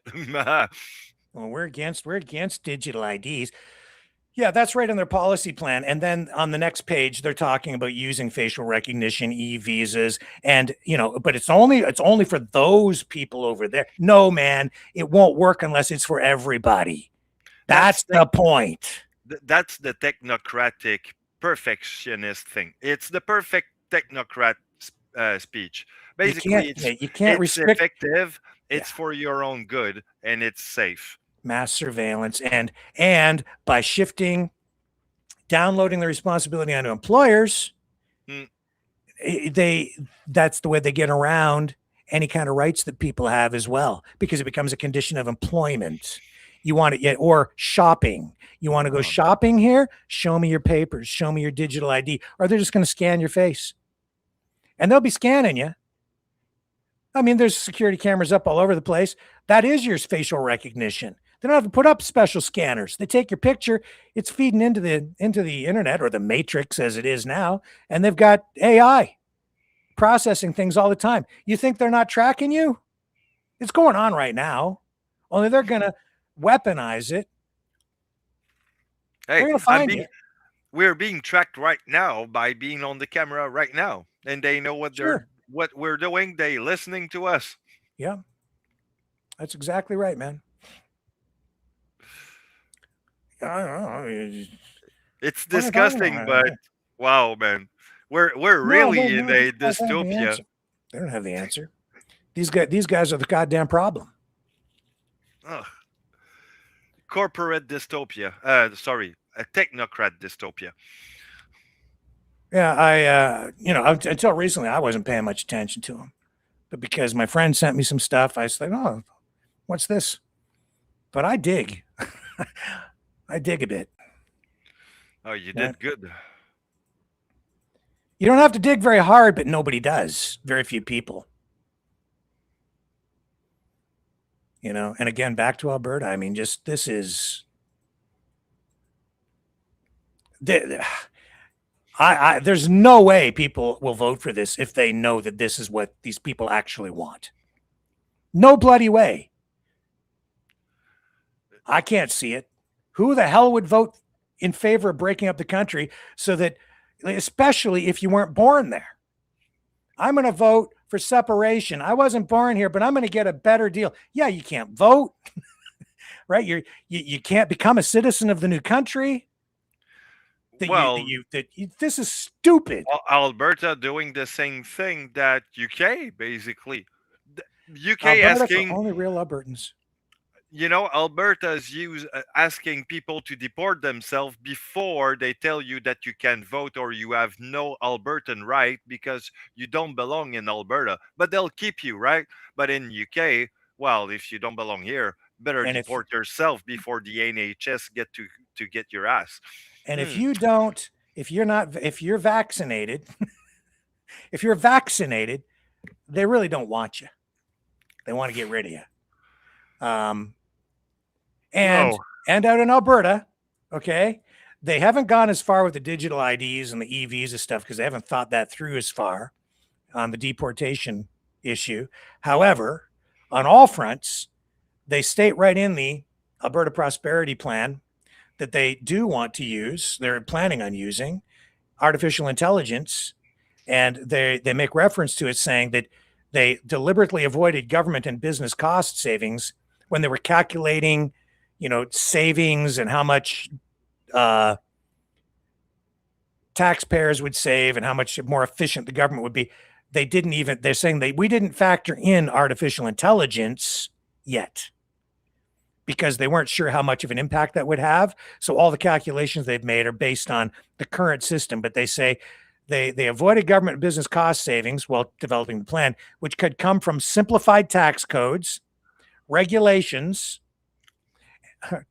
rule changes, law changes, they get what they want, and a more modern use of technology, including artificial intelligence, which we believe are significant, perhaps as high as 50%. So they think that by using artificial intelligence combined with simplified tax codes, whatever, they're going to save 50% on government administrative costs. They're going to use AI. I got a question for you. Yeah. Do you think it has any overlap with the Synapse data center that is to be built in Alberta? Because I think that we have a Trojan horse here. I wouldn't say so necessarily, Ian. I wouldn't be surprised. I mean, those AI data centers will be used. There will be some public access through the internet for tech companies, even probably individuals, and all kind, and probably government as well for various uses. They'll probably be making use of it, but I wouldn't say it's being built specifically for government application. Research, Bitcoin, although it could digital be currency also mining used for it. They'll be using those tech centers, those AI data centers to for God knows what, honestly, at the end of the day, because they're using AI for military applications, military research. Yeah, there's a lot of military application where they want to have those AI center, but that's where I think that there's also probably more than meets the eyes from what we know. So those data center might be also used for that research or that. It is a private company. Recognition. They'll be giving access to governments, corporations, into anybody that pays will be able to get access to their system and use it in whatever fashion it's capable of hosting. Yeah, that Synapse incorporated from if I do remember well the name of the guy I'm trying to remember because I had it on the tip of my tongue. Van Helder. But yeah, this first name doesn't come around. But anyway, this is all attached to the same situation in the US where it was one of the AI company. I try to remember which one. basically they wanted to have a military access.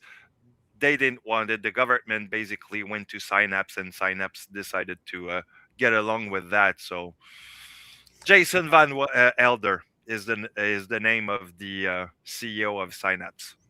Well, these AI data centers, they're proliferating, right? They're popping up all over the place. It's yeah, I think it's dangerous. I have I laugh, but I actually enjoy the conversations. I have these gentlemen that show up at my doorstep. They're Jehovah's Witnesses, right? And they come here about once a week. And I usually spend half an hour, 45 minutes with them at my front door every time they come. They came today. And we had a long conversation, and AI came up as one of the conversations. And I wish I'd been able to record it and share it with you. But the worldview they have is substantially different than mine. And he wanted to talk about AI, but as I was speaking to him, I could tell he really didn't understand it either. But his attitude was, we don't care. We're just not going to pay any attention to it because God will just take care of everything, so we don't need to worry about it. And I was looking at him and I was like, you need to start to care. It's coming for everybody, man. Like, it's coming. I understand putting your faith in God. I have a lot of friends, Christian friends, who say the same thing, right? Like evangelical Christians, and you're all saying the same thing. Just give it to God. Yeah. Well, I still believe we have free will. We have free agency. And he said, well, then what's the point of life? I said, well, to live and to be the best person you can be, and to use the gift from God of free will and free agency to make the world a better place, to make the most of your life. That's what the purpose of life is. You know, you gave him an existential kind of philosophical he's so nice. They're nicest people. They're very friendly. Oh my God. They probably just want me to go and put money in the collection plate. Church. Okay. No, they're very nice. And I really enjoy the conversations. But today, I turned him into a pretzel because it didn't matter what he was saying to me. He could not keep up. And the other gentleman who was with him, I had him convinced. He was on my side, and he's from their church, right? So in 30 minutes, I had him all twisted around. And well, he's normally trying to leave me with something to think about so we can discuss it in more detail the next time he comes back. I said, you think about that, and we'll come back and we'll resume this next week. So it's a fun conversation. I love it. I'd like to have those guys on the program. But what a great conversation that was, all about AI at the doorstep, at my front stoop. Anyway. Little story, kind of similar. About 20 years ago, I was playing Gothic. I mean, all the black stuff and whatever. Okay. Yeah. I walk in the park, see my mom. On my way, there's this Jehovah's Witness coming to me and talk to me about, the good books and whatnot. And I go to ask him, you know what? What if I tell you that Jesus was actually the first man that was, say, the equivalent of what we have today as civil rights advocate? And he looked at me like, that's interesting. And then I gave him what I thought. And seriously, that's not the conversation where he wanted to go, because he was the one going back home asking probably his master some question or some answer to that, because there's probably something that came out of that mouth that just made him question everything. Well, my friend, I think we've probably covered all the bases tonight. This is a long program tonight. Yeah. Again, but 3 hour, 20 minutes. Holy smokes. That's a new record for me and Maverick. Yeah, well, don't say I didn't warn you. I said you get me started. and you know what I'm like. And here we went. But yeah. Thank you all the Mavericks for hanging in there tonight. I went all the way with Rick, and it was interesting because It's always an interesting conversation I have here, for sure. And if you disagree with me, that's okay. You can send me emails. You can send me hate mail. I get lots of that. I won't let. I'll let that roll off my back. But yeah, thank you everybody for spending the last 3 hours and 21 minutes with us. That was a long ride, guys, but hope you enjoyed it. Yeah, and I didn't make any of this stuff up. Everything shared with you tonight, researched, verified, attributed, referenced from APP and Restore Britain Party documents. It ain't my me. Notes. Even my notes. From Dragon's Notes, Ian. Yeah, I'm not lying to you, but lots of other people are. I'm trying not to. I can't say I'm getting everything right all the time. I do make mistakes, but I'm always trying to get us closer to the truth, whatever that is. And with that, Ian, I'll let you wrap it up here by saying, catch you tomorrow night, 7 p.m. Eastern on The Flip Side.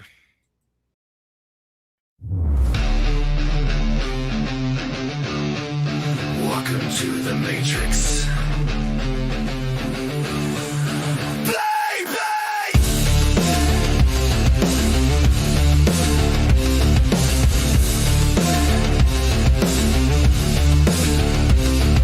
Scrolling all night, chasing the high. Everything's fake, psychedelic sky. They said you're free, that's the game.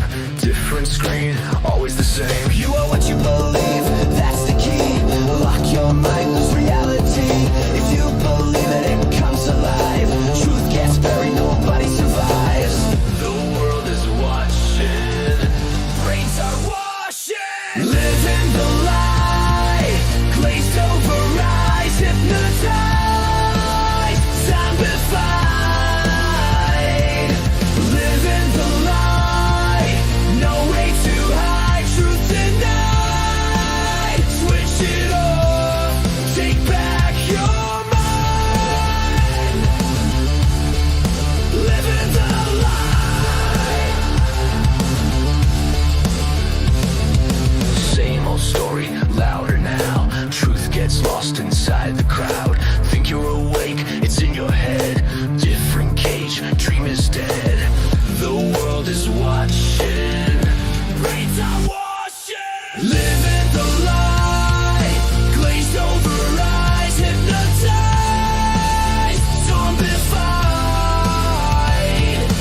Living the lie, no way to hide, truth denied. Switch it off, take back your mind. Living the lie.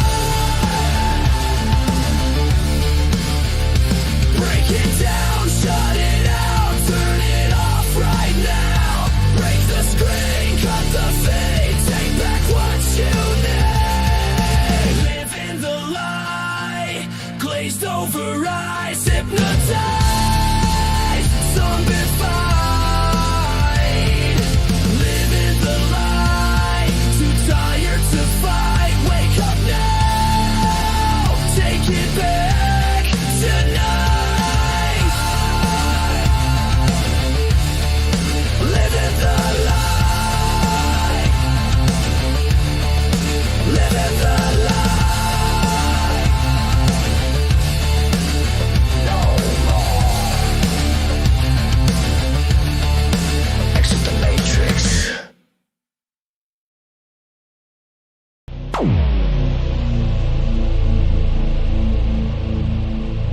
This has been a Maverick Multimedia production.